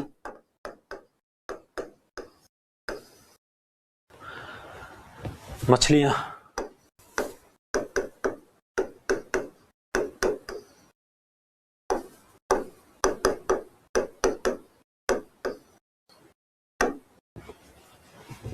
इतना ही तो करना है, मछलियों की फोटो थोड़ी बनानी है।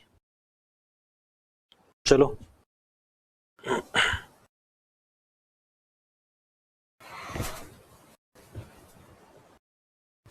हो गया। आगे बात करते हैं ऊर्जा के, पिरामिड ऑफ एनर्जी।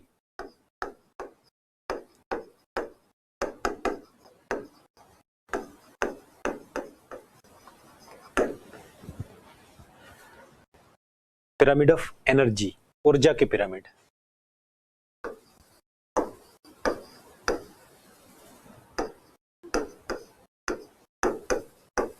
ऊर्जा के स्तूप। अब यहां पे ना तो हम संख्या काउंट करेंगे, ना हम उनका भार देखेंगे, हम देखेंगे यहां टोटल एनर्जी कितनी अवेलेबल है, ऊर्जा वहां पे कितनी उपस्थित है, अवेलेबल कितनी है। तो यहां पे जो देखा जाता है अवेलेबल एनर्जी,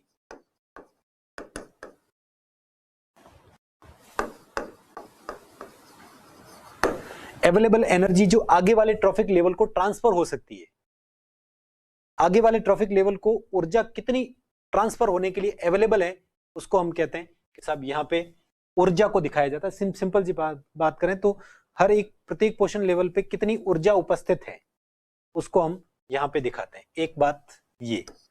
दूसरी बात है दे आर ऑलवेज अपराइट,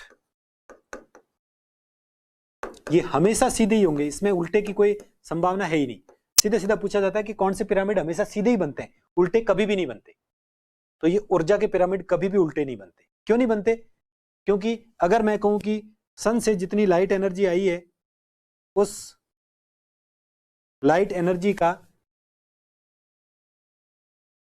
लगभग 2%, 3% के आसपास T1 तक पहुंची है, और वो सपोज हम कह दें कि सब 10,000 किलो कैलोरी है, तो आगे वाले लेवल में जो ट्रांसफर होगी वो उससे कम ही होगी, और उससे कम भी काफी कम, कितनी? केवल 10%। एक ऊर्जा 10% ऊर्जा का नियम या रूल्स ऑफ इकोलॉजिकल टेंथ जो मैंने पहले बात की थी, लिंडमैन नाम के एक इकोलॉजिस्ट है, उन्होंने बताया था कि साहब एक लेवल से दूसरे लेवल को एनर्जी ट्रांसफर जो होती है वो लगभग 10% के आसपास ही होती है, बाकी वाली खर्च हो जाती है। खर्च का मतलब उधर नहीं गई है और कहीं चली जाती है और दूसरों में कन्वर्ट हो गई है। तो केवल 10% ही हो रही है। इसका मतलब तो ये हो गया कि जितनी T1 के पास एनर्जी है टोटल, उतनी T2 के पास कभी भी नहीं पहुंचेगी। तो T2 में उससे कम ही होगी। T3 की अगर बात करें तो उससे भी कम होगी और T4 की उससे भी कम होगी। और 10% की अगर बात करें तो अगर 10,000 है तो फिर 1000 किलो कैलोरी पहुंचेगी, यहाँ पे 100 किलो कैलोरी पहुंचेगी, यहाँ पे 10 किलो कैलोरी पहुंचेगी। 10% ही जा रही है। क्यों? क्योंकि साहब एक इकोलॉजिस्ट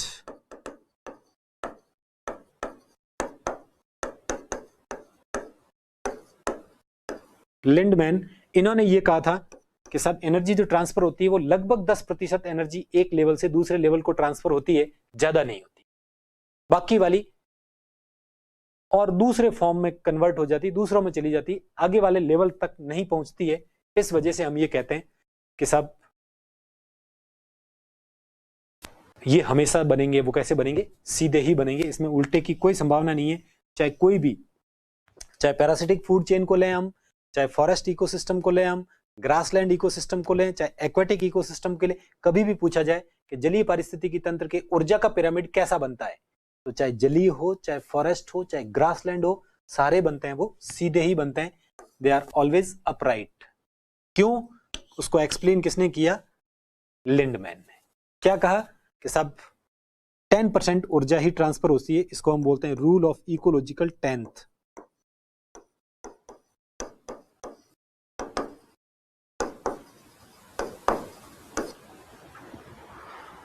परितंत्र दशांश का नियम, 10 का नियम। तो कभी भी ये भी पूछा जाए what is rule of ecological tenth, परितंत्र दशांश का नियम क्या है? 10वां अंश ही आगे ट्रांसफर होता है, बाकी वाला 90% वहीं खर्च हो जाती है। इसको हम बोलते हैं इकोलॉजी के ऊर्जा के पिरामिड। ये जो है वो प्रोडक्टिविटी को दिखाते हैं। एक शब्द पीछे वालों में आपने चाहे खड़ी फसल नहीं लिखा होगा, तो ये उत्पादकता को प्रदर्शित करते हैं। किसको प्रदर्शित करते हैं? उत्पादकता। कि सब हर एक लेवल की प्रोडक्टिविटी कितनी है, उत्पादकता कितनी है। तो 3 4 5 बातें हैं। पोषण स्तर पे स्थित एनर्जी को प्रदर्शित करते हैं, ये हमेशा सीधे होते हैं। लिंडमैन ने एक नियम दिया था, ऊर्जा 10% का नियम कहें, इकोलॉजिकल टेंथ का नियम कहें, 10वें अंश का नियम कहें, वो और ये उत्पादकता को प्रदर्शित करते हैं। उत्पादकता क्या होती है उसको हम थोड़ा सा आगे डिटेल में देखेंगे। तो यहां पे लिख दीजिए ऊर्जा वाले के बारे में थोड़ी सी बातें लिखें। ऊर्जा के पिरामिड,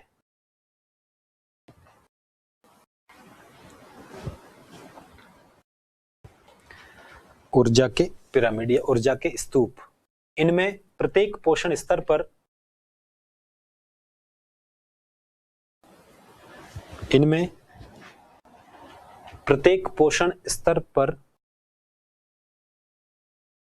प्रत्येक पोषण स्तर पर उपलब्ध ऊर्जा की मात्रा को प्रदर्शित किया जाता है।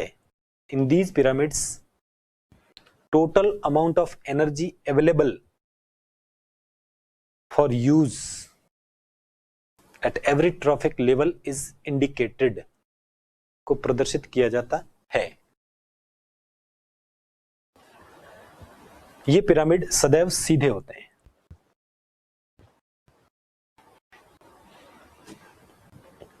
मात्रा को प्रदर्शित किया जाता है। ये पिरामिड सदैव सीधे होते हैं।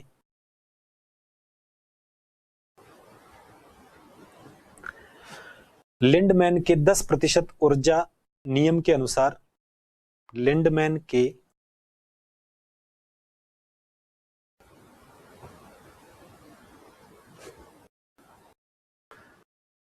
10% ऊर्जा नियम के अनुसार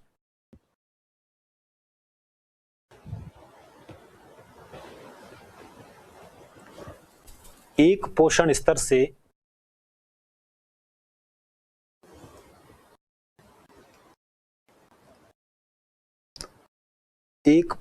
से दूसरे पोषण स्तर को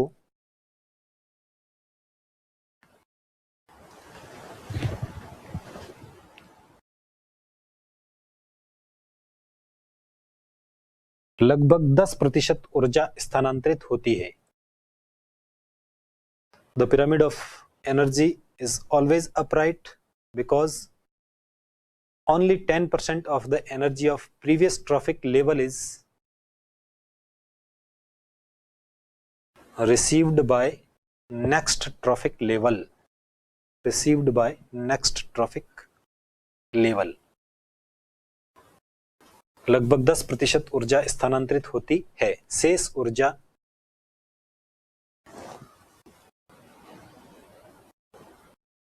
उपापचयी क्रियाओं में खर्च हो जाती है। उपापचयी क्रियाओं में खर्च हो जाती है।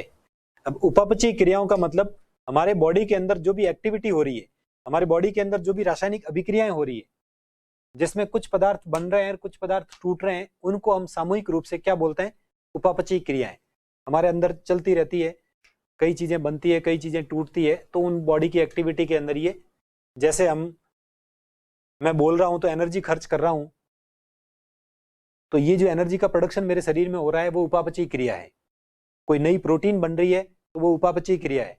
तो शरीर के अंदर जो भी ये प्रोसेस, रासायनिक अभिक्रियाएं चलती रहती है, उन सबको हम उपापचयी क्रियाएं बोलते हैं। As proposed by 10% law of Lindeman. इसे परितंत्र दशांश का नियम बोलते हैं। किसको? ये 10% ऊर्जा को नियम को हम, it's also known as rule of ecological 10th। परितंत्र दशांश, 10वां अंश का नियम कहते हैं। ऊर्जा के पिरामिड उत्पादकता को प्रदर्शित करते हैं।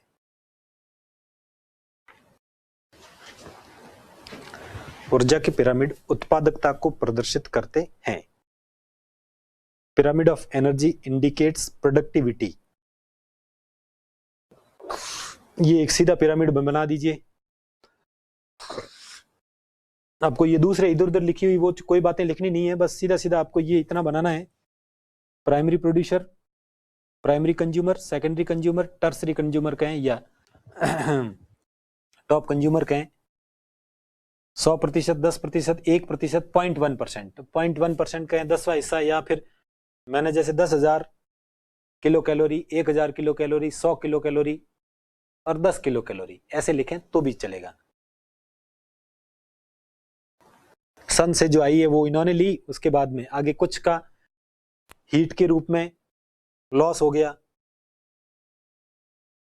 कुछ डीकंपोजर में चली गई। तो एनर्जी के पिरामिड हमेशा सीधे होते हैं। बना दिया होगा? किसी को कोई डाउट? कोई खास नहीं? कोई खास डाउट हो तो ही बताना, छोटे मोटे चलते रहते हैं। कई चीजें ऑटोमेटिकली आगे आ जाती है, इसलिए ज्यादा डाउट रखने की जरूरत है नहीं। हाँ, चलो आगे अब बात करते हैं प्रोडक्टिविटी, उत्पादकता।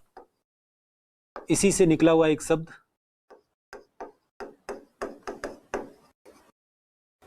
प्रोडक्टिविटी या उत्पादकता।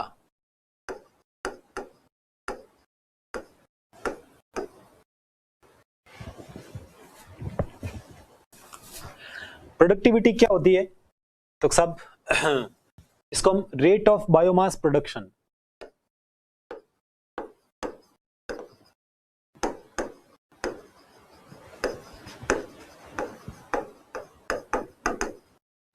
जैव भार उत्पादन की दर,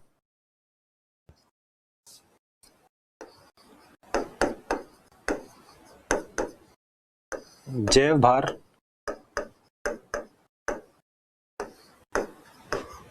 उत्पादन की दर। जैव भार उत्पादन की दर भी क्या होती है? तो सब बायोमास क्या होता है? ड्राई वेट होता है, ये तो हम जानते ही हैं। ये कितना प्रोड्यूस किया किसने? तो सब किसी भी ट्रॉफिक लेवल पे प्लांट ने सौर एनर्जी जो आई, लाइट एनर्जी जो आई सूर्य से, उसको कितना केमिकल एनर्जी में कन्वर्ट किया, कन्वर्ट करके अपने अंदर बायोमास कितना बनाया, उसको हम एक प्रकार से उत्पादकता बोलते हैं। भाई उत्पादन कितना किया? किसी भी फैक्ट्री की उत्पादकता क्या होती है कि साहब एक फैक्ट्री है और वो चेयर का प्रोडक्शन कर रही है या मार्कर का प्रोडक्शन कर रही है, तो एक साल में एक फैक्ट्री ने कितने मार्कर बनाए, वो उसकी प्रोडक्टिविटी होगी।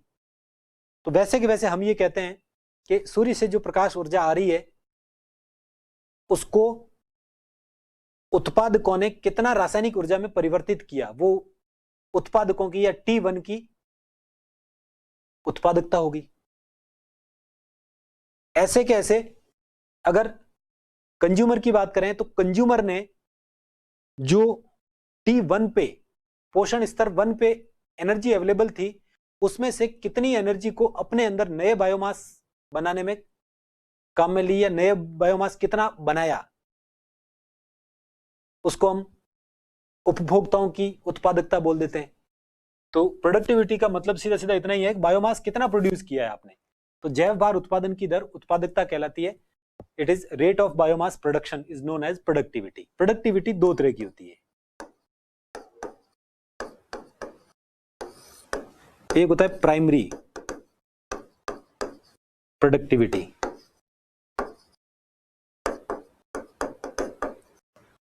प्राइमरी प्रोडक्टिविटी का मतलब प्राइमरी प्रोड्यूसर से संबंध है, प्राथमिक उत्पादक। पेड़ पौधे जो है वो प्राथमिक उत्पादक है, और हम कहें या सारे उपभोक्ता जो है वो द्वितीयक उत्पादक है। तो प्राथमिक उत्पादकता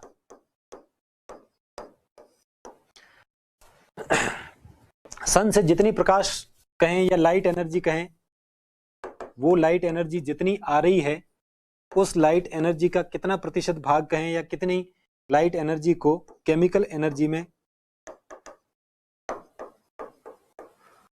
कितनी रासायनिक ऊर्जा में परिवर्तित किया है। प्लांट फोटोसिंथेसिस करते हैं, पहले भी बात होगी, प्रकाश संश्लेषण की क्रिया जिससे प्रकाश ऊर्जा को रासायनिक ऊर्जा में परिवर्तित करते हैं। तो उन्होंने कितनी की है? जो रासायनिक ऊर्जा में परिवर्तित की है वो एक प्रकार से बायोमास बनाए, जैव भार बनाए। तो जैव भार कितना बनाया, उसको यूनिट के रूप में हम अगर देखें तो हम ये कह देते हैं कि सपोज ये एक एरिया है, इस एरिया को मैं ये कह देता हूं ये 1 मीटर स्क्वायर है। सपोज मैं ऐसा बना देता हूं, सब 1 मीटर स्क्वायर का क्षेत्रफल है। इसमें जितने भी प्लांट हैं, 10, 20, 50, 100 प्लांट है, 5 है, जो भी है, या एक ही प्लांट है, उस एक प्लांट ने एक साल के अंदर कितने ग्राम, तो हम कहते हैं ग्राम पर मीटर स्क्वायर पर ईयर। तो इसकी उत्पादकता की जो यूनिट होती है या दर जो दिखाया जाता है वो ग्राम में दिखाया जाता है, क्योंकि भार है, ये भार को ग्राम में दिखाएंगे।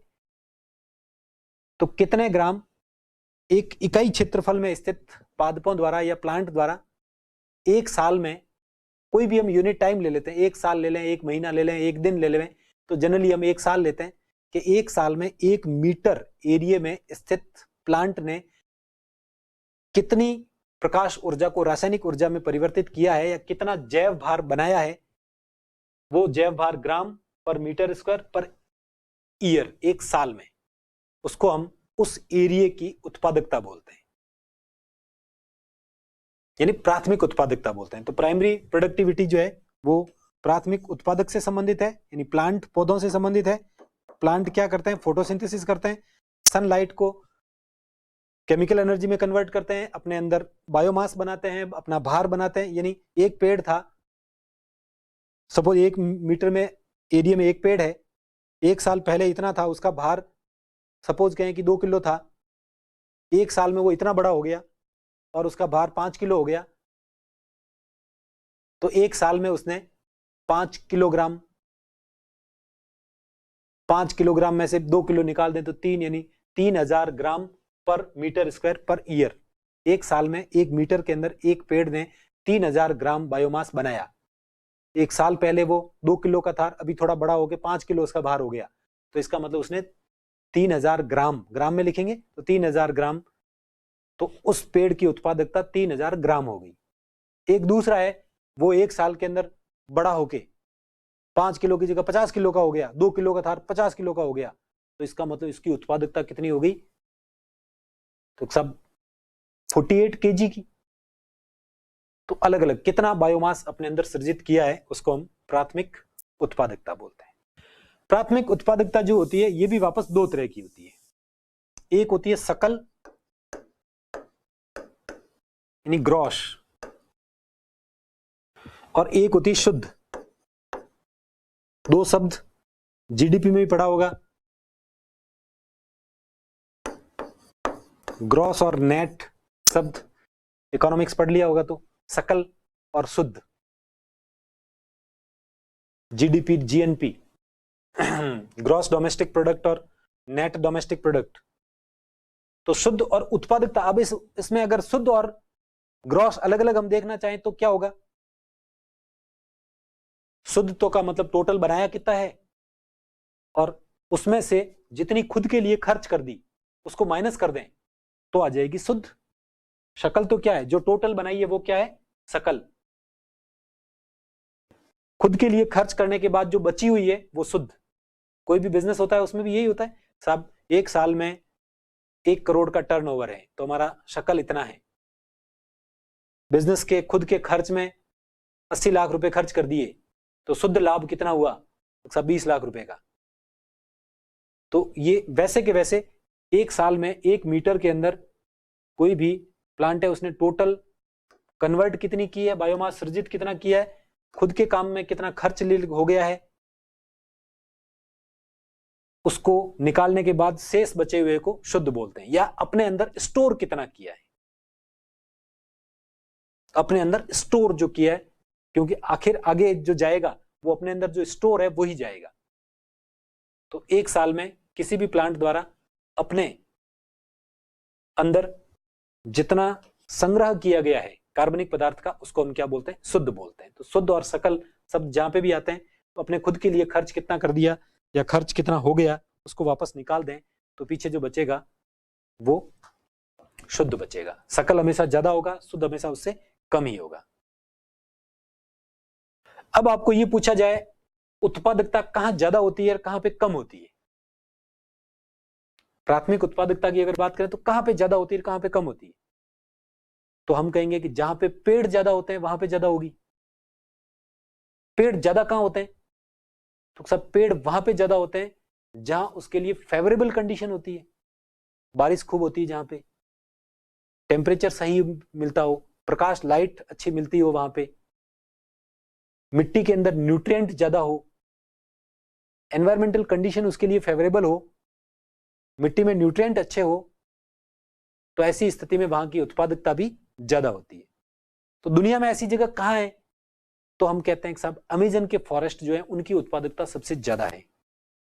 ट्रॉपिकल रेन फॉरेस्ट की अगर बात करें, उष्ण कटिबद्ध वर्षा वन जो है, इस ट्रॉपिक्स के कहें इक्वेटर के आसपास का एरिया जहां पे बारिश खूब होती है, और वहां पे जो फॉरेस्ट है, जंगल है, जिनको हम उष्ण कटिबद्ध वर्षा वन कहें, वहां की उत्पादकता सबसे ज्यादा होती है।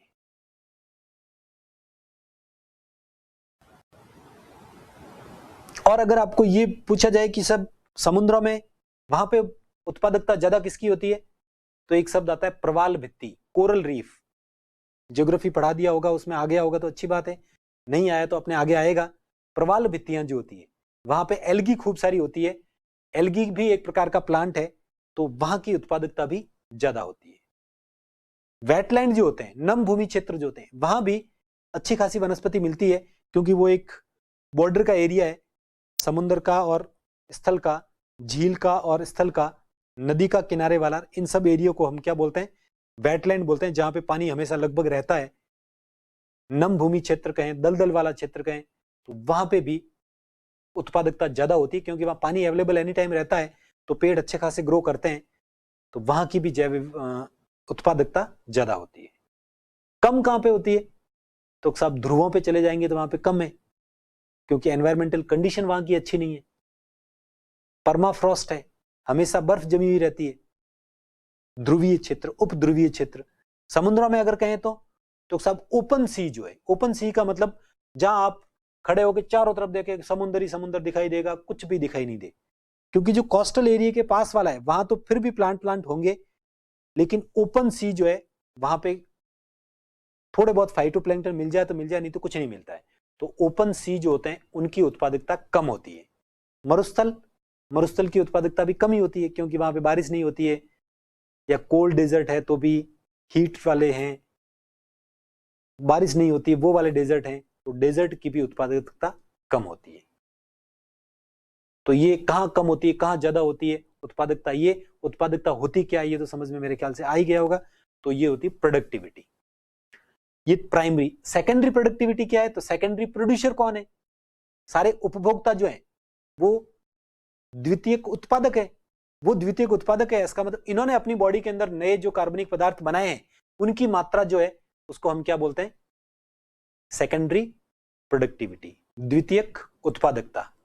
तो उत्पादकता शब्द समझ में मेरे ख्याल से आ गया होगा कि एक साल के अंदर कहें 1 मीटर एरिया में स्थित प्लांट जितना बायोमास अपने अंदर बनाते हैं उनको हम प्राथमिक बोलते हैं, और इसकी जगह अगर उत्पादकों ने बनाया है तो हम इसको सेकेंडरी,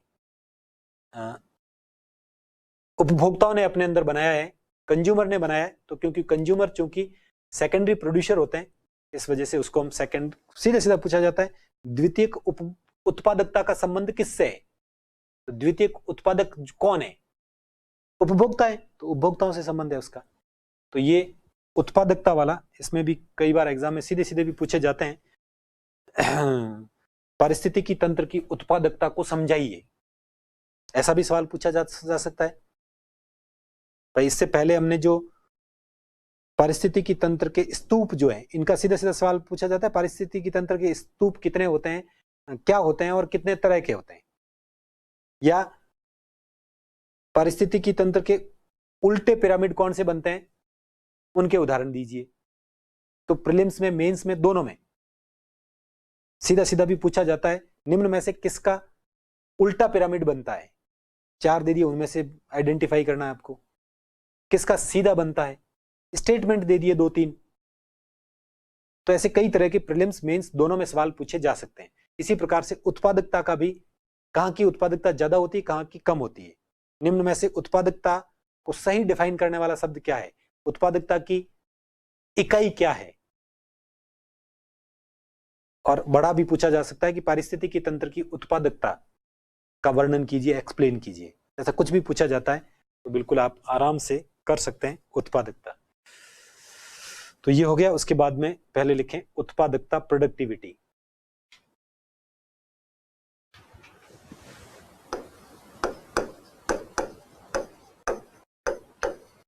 उत्पादकता इंग्लिश में प्रोडक्टिविटी। उत्पादकता के लिए लिखे जैव भार उत्पादन की दर उत्पादकता कहलाती है। The rate of biomass production is known as productivity. The rate of biomass production is known as productivity. जैव भार उत्पादन की दर उत्पादकता कहलाती है। उत्पादकता 2 प्रकार की होती है।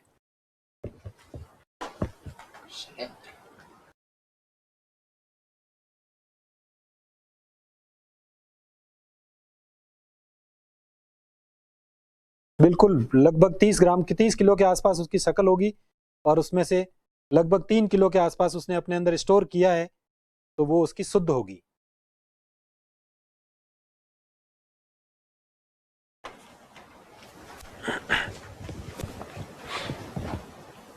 उत्पादकता 2 प्रकार की होती है।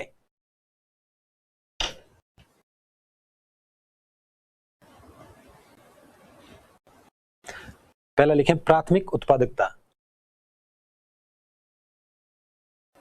प्राथमिक उत्पादकता इकाई समय में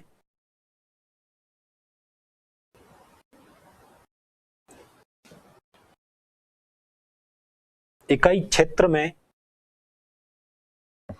इकाई समय में, इकाई क्षेत्र में स्थित पादपों द्वारा the rate of biomass production पर unit area over a time period. पादपों द्वारा प्रकाश संश्लेषण की क्रिया से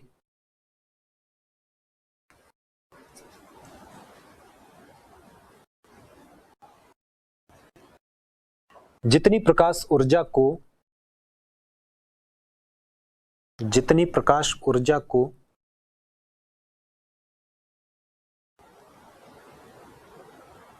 रासायनिक ऊर्जा में परिवर्तित किया जाता है,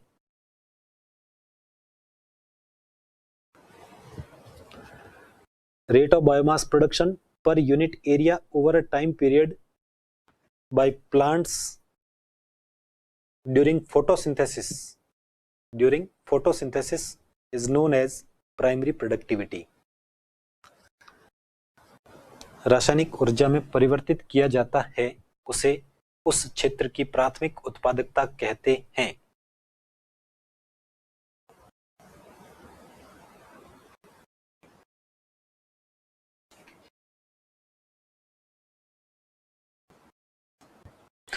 उस क्षेत्र की प्राथमिक उत्पादकता कहते हैं। प्राथमिक उत्पादकता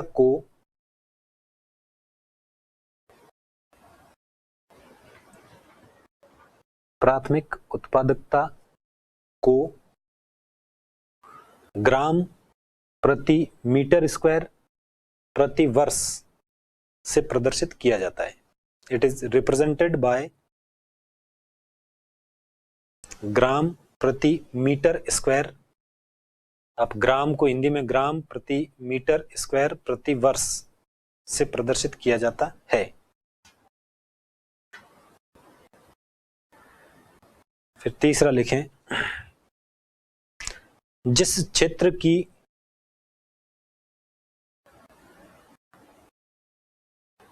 जलवायु अनुकूल हो, जिस क्षेत्र की जलवायु अनुकूल हो तथा मृदा में पोषक तत्वों की मात्रा अधिक हो, तथा मृदा में पोषक तत्वों की मात्रा अधिक होती है,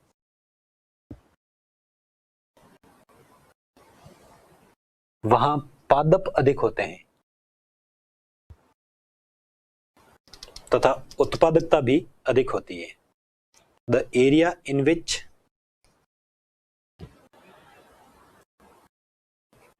climatic condition is favorable and high amount of nutrient is present in soil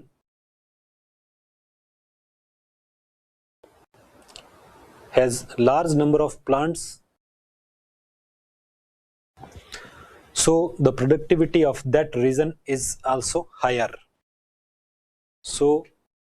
The productivity of that region is also higher।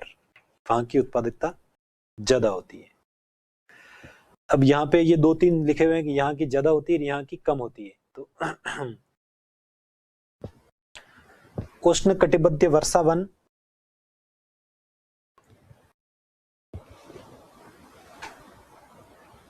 कटिबंधीय वर्षावन नदी के मुहाने वाले क्षेत्र,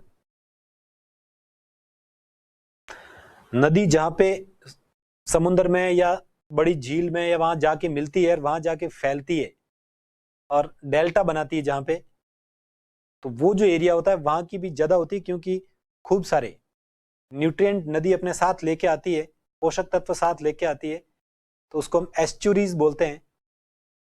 तो एस्चुरीज नदी के मुहाने वाला क्षेत्र,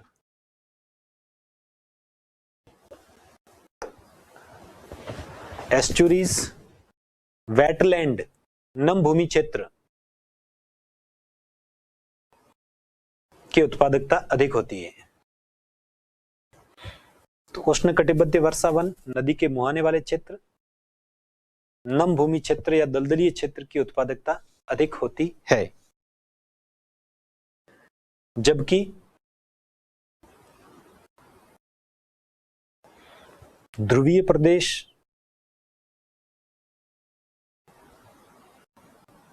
वेरस टुंड्रा रीजन कहें, पोलर रीजन कहें, ध्रुवीय प्रदेश, खुले महासागर,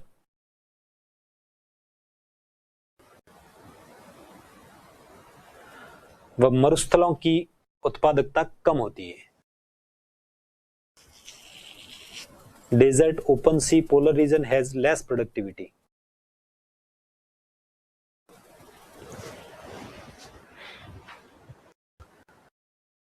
प्राथमिक उत्पादकता दो प्रकार की होती है। Primary productivity is of two types. प्राथमिक उत्पादकता दो प्रकार की होती है।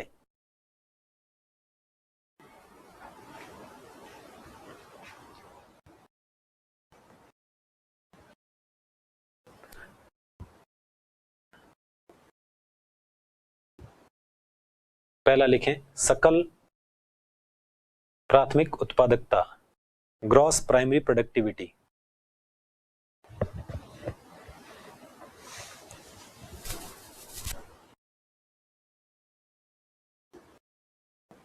सकल प्राथमिक उत्पादकता, बस ये तो टोटल जो प्रोडक्शन किया है वो सकल हो जाएगी, और शुद्ध का मतलब फिर अपने खुद के लिए जो खर्च कर दिए वो उसमें से निकाल देंगे। तो लिखिए, एक वर्ष में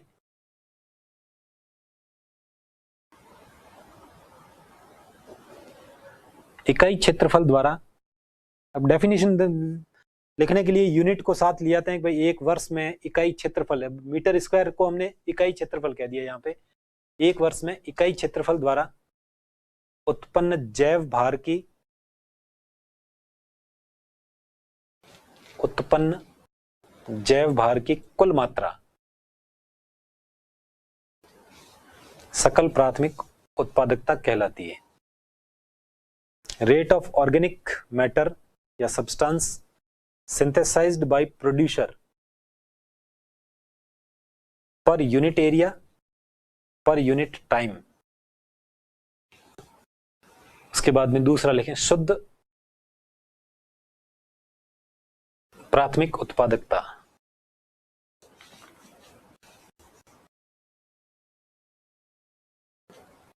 शुद्ध प्राथमिक उत्पादकता, सकल प्राथमिक उत्पादकता में से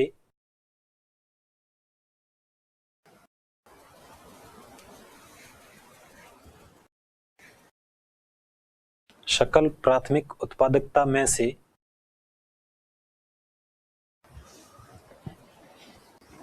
पादपों की उपापचय क्रियाओं में खर्च, पादपों की net primary productivity, rate of organic matter built up और स्टोर्ड बाय प्रोड्यूसर। पादपों की उपापचय क्रियाओं में खर्च, ऊर्जा को निकालने पर, ऊर्जा को निकालने पर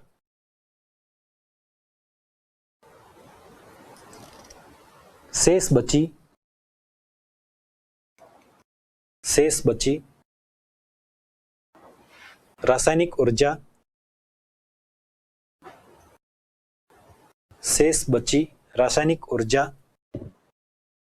शुद्ध प्राथमिक उत्पादकता कहलाती है। Rate of organic matter built up और stored by producer in their body per unit time and area in excess of respiratory utilization, in excess of respiratory utilization।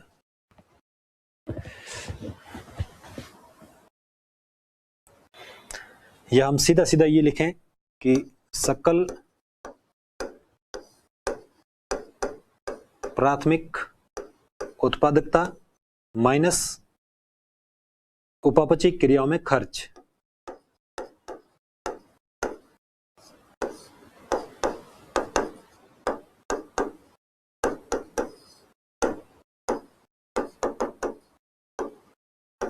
खर्च, बस ये लैंग्वेज में लिखा हुआ है, माइनस बीच में लगा के ऐसे कर दें तो भी, gross primary productivity minus energy consume in respiration.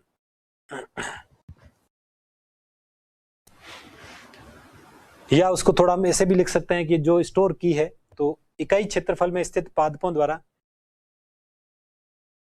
इकाई क्षेत्रफल में स्थित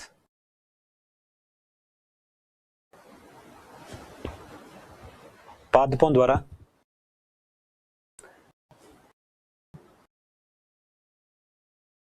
एक वर्ष में संग्रहित जैव भार की मात्रा, amount of energy stored by plant in 1 year,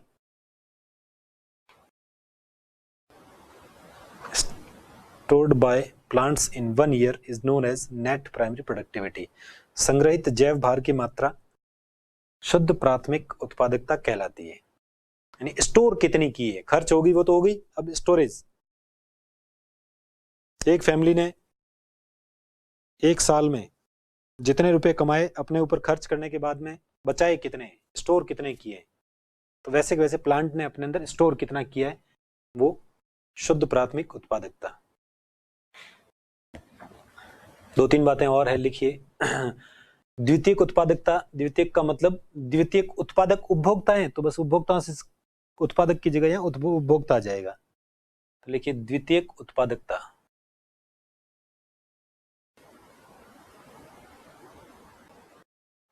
उपभोक्ताओं द्वारा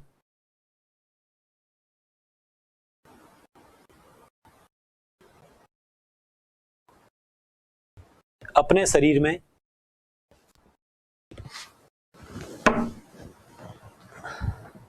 उपभोक्ताओं द्वारा अपने शरीर में संश्लेषित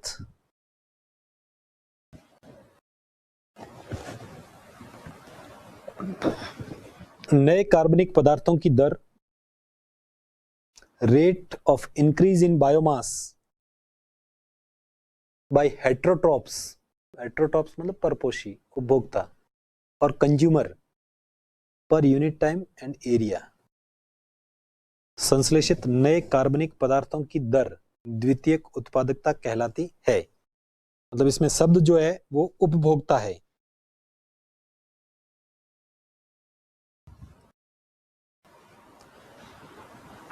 अब उसके नीचे 3-4 फैक्ट लिखे हुए हैं। पहला फैक्ट ये कह रहा है कि सब कहीं भी पूछा जाए कि सबसे ज्यादा निम्न में से किसकी उत्पादकता सबसे ज्यादा है, तो आप सबसे पहला हमेशा यही लिखेंगे tropical rain forest. Tropical rain forest में अमेजन के फॉरेस्ट जो हैं वहां पे बहुत घने घने पेड़ हैं, खूब फोटोसिंथेसिस करते हैं वो, जिनको हम इस ग्रह के फेफड़े कहते हैं, लंग्स ऑफ प्लेनेट कहते हैं अमेजन के फॉरेस्ट को। तो उष्ण कटिबंधीय वर्षा वनों की उत्पादकता सबसे ज्यादा होती है, तो पहला ये लिखा हुआ है। तो पहला फैक्ट लिखिए, प्रति इकाई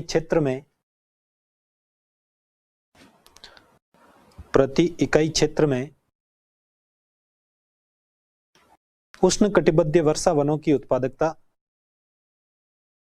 tropical rain forest have the highest productivity पर यूनिट एरिया। उष्ण कटिबंधीय वर्षा वनों की उत्पादकता सबसे ज्यादा होती है।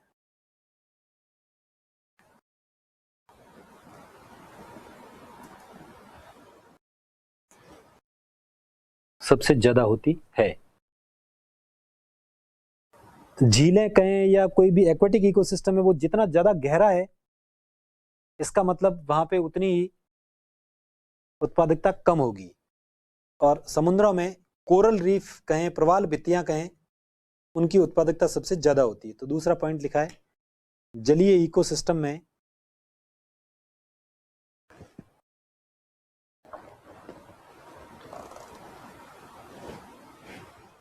जलीय इकोसिस्टम कहें, पारिस्थितिकी तंत्र कहें, में गहरी झील की उत्पादकता सबसे कम होती है।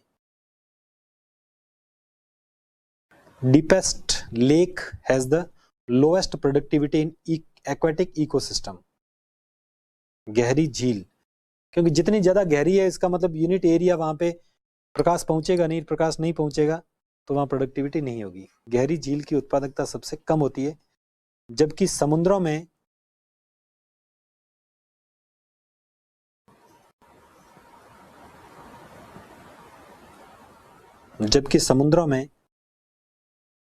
सबसे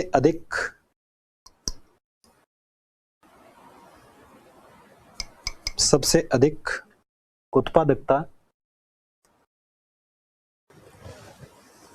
समुद्री प्रवाल की होती है।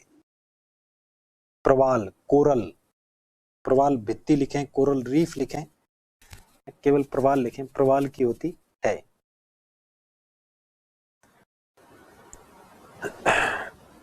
अब कभी भी ये पूछा जाए कि सब समुद्रों की उत्पादकता कम क्यों होती है, तो वहां नाइट्रोजन नहीं मिलता, नाइट्रोजन की वहां पे कमी होती है। जबकि अगर झील का पूछें तो यहां तो फिर भी आसपास कूड़ा कचरा वगैरह जो होता है उससे नाइट्रोजन थोड़ा फिर भी पहुंच जाता है। झीलों के अंदर फास्फोरस की कमी मिलती है। तो यहाँ पे दो फैक्ट और लिखे हुए, कभी भी एग्जाम में सीधा सीधा पूछा जाए समुद्रों की उत्पादकता कम क्यों होती है, उसमें उसका कारण क्या है, तो नाइट्रोजन की कमी। झीलों की उत्पादकता कम होने का कारण फास्फोरस की कमी। तो लिखें समुद्र में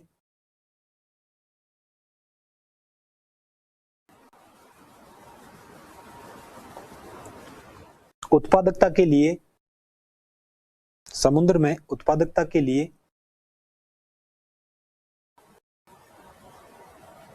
नाइट्रोजन एक सीमाकारी कारक है। सीमाकारी का मतलब उस पर लिमिट लगाता है, कम करता है उसको।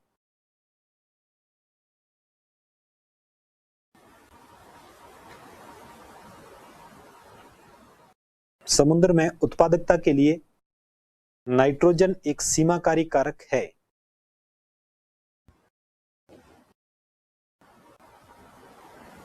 जबकि झील में फास्फोरस सीमाकारी है। Nitrogen is limiting factor for productivity in sea, while phosphorus in lake is the limiting factor। Limiting का मतलब वो बढ़ने नहीं देता है। अगला हमारा एक शब्द है पारिस्थितिकी दक्षता, इकोलॉजिकल एफिशिएंसी।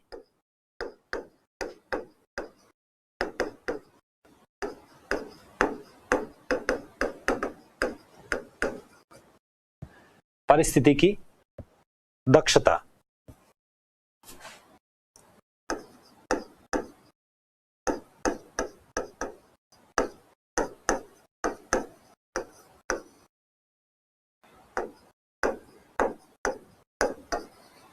एफिशिएंसी किसको कहेंगे साहब? एक ट्रॉफिक लेवल से दूसरे ट्रॉफिक लेवल में एनर्जी कितने परसेंटेज ट्रांसफर हो रही है।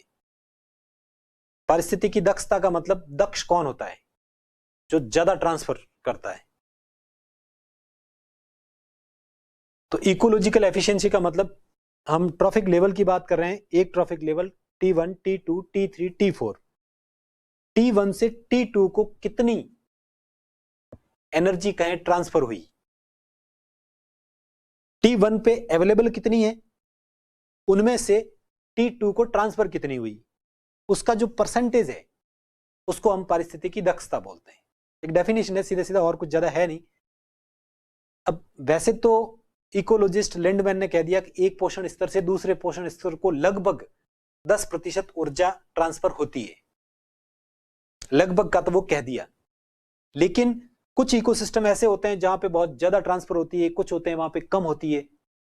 अब सपोज ऐसा फॉरेस्ट है कि वहां पे एनिमल के लिए इतनी एडवर्स कंडीशन है कि एनिमल वहां रह ही नहीं सकते, तो प्लांट तो है लेकिन एनिमल नहीं है। ऐसे प्लांट है जिनको खाने से जानवर ही मर जाते हैं, तो वहां दक्षता कम हो जाएगी। ऐसे प्लांट हैं जिनको बहुत चाव से साग के साथ खाया जाता है, वहां पे बढ़ जाती है। तो सभी जगह पे 10% तो एक एवरेज होता है, बाकी ऊपर नीचे कितनी भी हो सकती है। तो पारिस्थितिकी दक्षता का मतलब सीधा सीधा इतना ही है कि पोषण स्तर पे अवेलेबल कितनी है। सपोज मैं कहूं कि मेरे को T2 की कैलकुलेट करनी है, तो पहले तो कहेंगे कि T1 पे अवेलेबल कितनी है, फिर कहेंगे कि साहब T2 में ट्रांसफर कितनी हुई, तो T2 की कैलकुलेट करनी है तो हमें देखना पड़ेगा उससे निचले वाला स्तर जो है उस पर अवेलेबल कितनी थी और उसमें से इसमें ट्रांसफर कितनी हुई है और उसको 100 से मल्टीप्लाई कर दिया। मेरे पास ज्ञान कितना है और मैं आपको कितना ट्रांसफर करता हूं, वो एक प्रकार से पारिस्थितिकी दक्षता हो गई कि उत्पादकों के पास में जितना बायोमास कहें या एनर्जी है उसमें से कितनी ट्रांसफर हुई है, उसका जो परसेंटेज है उसको हम क्या बोलते हैं, पारिस्थितिकी दक्षता बोलते हैं। बस एक डेफिनेशन है उसको लिख दीजिए, उसके साथ दो छोटी छोटी फॉर्मूले और हैं वो लिख दीजिए, तब तक हमारा काम हो गया, टाइम हो गया। तो लिखें पारिस्थितिकी दक्षता कहें या पोषण स्तर की दक्षता कहें।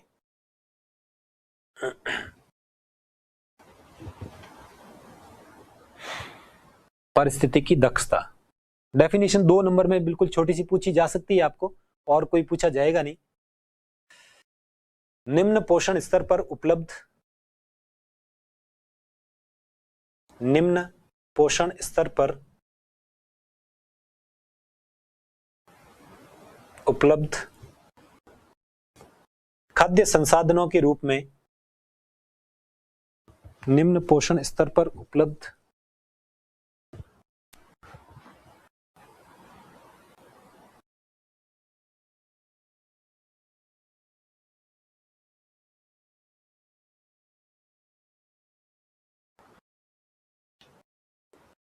प्रवाल भित्तियों में एल्गी जो होती है, एल्गी उस एल्गी को कार्बन डाइऑक्साइड फोटोसिंथेसिस के लिए मिल जाता है और वो एल्गी बिल्कुल नाइट्रोजन जो जो जीव होते हैं दूसरे उनसे उनकी सप्लाई हो जाती है। इस वजह से दूसरों की तुलना में प्रवाल भित्तियां जहां होती है वहां की उत्पादकता ज्यादा होती है।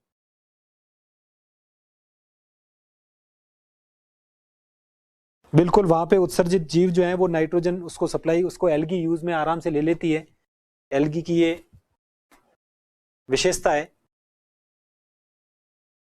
निम्न पोषण स्तर पर उपलब्ध खाद्य संसाधनों के रूप में ऊर्जा से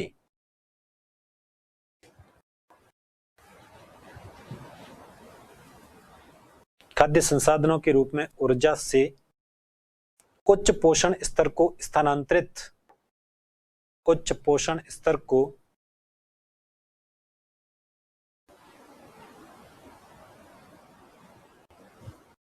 स्थानांतरित जैव भार के रूप में ऊर्जा की, जैव भार के रूप में ऊर्जा की प्रतिशत मात्रा, the percentage of energy converted into biomass, converted into biomass by a higher trophic level, by higher trophic level over the energy of food resources available at the lower trophic level is called ecological efficiency. जैव भार के रूप में ऊर्जा की प्रतिशत मात्रा पारिस्थितिकी दक्षता कहलाती है।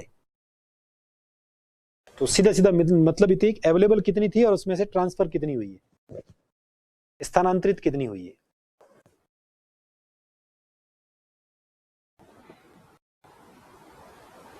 इकोलॉजिकल एफिशिएंसी, पारिस्थितिकी दक्षता, इंग्लिश मीडियम के स्टूडेंट यहां से लिख देवे, हिंदी मीडियम वाले आगे वाली स्लाइड में 3 जो है ये पारिस्थितिकी दक्षता को एक फॉर्मूले के रूप में लिखा हुआ है। ऐसे कैसे फोटोसिंथेसिस एफिशिएंसी क्या होती है और नेट प्रोडक्शन एफिशिएंसी क्या होती है, इसका एक फॉर्मूला लिखा हुआ है। ये कई बार सीधे सीधे पूछे तो हमें, तो पारिस्थितिकी दक्षता पोषण स्तर पर ऊर्जा का जैव भार में परिवर्तन, भार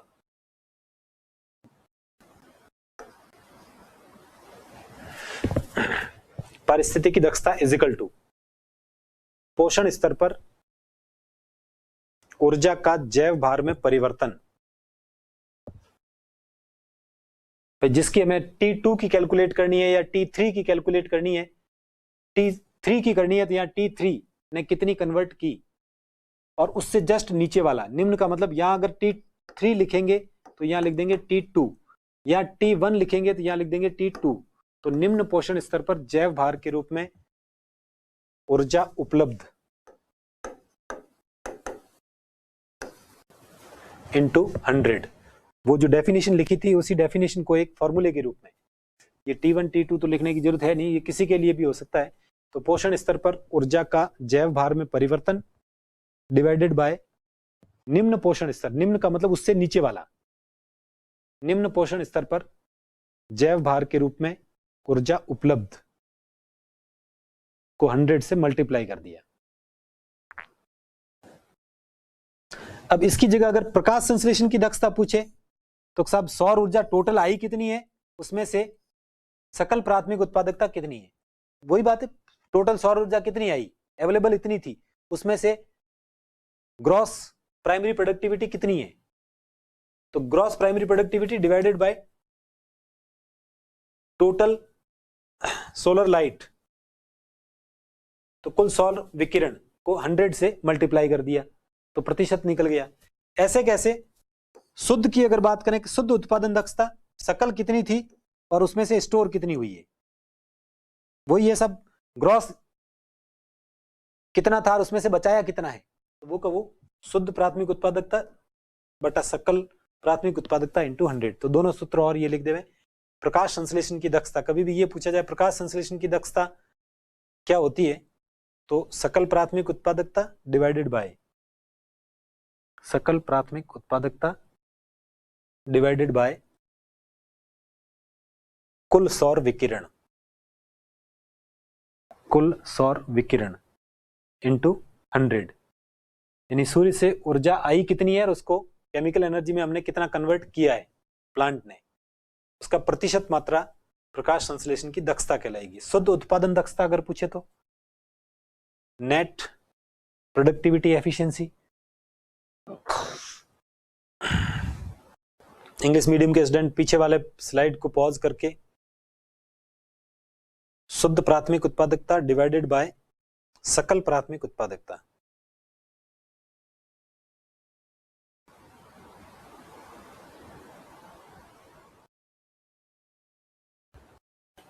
सकल कितनी थी उसमें से बचत कितनी हुई है, शुद्ध प्राथमिक उत्पादन इंटू 100,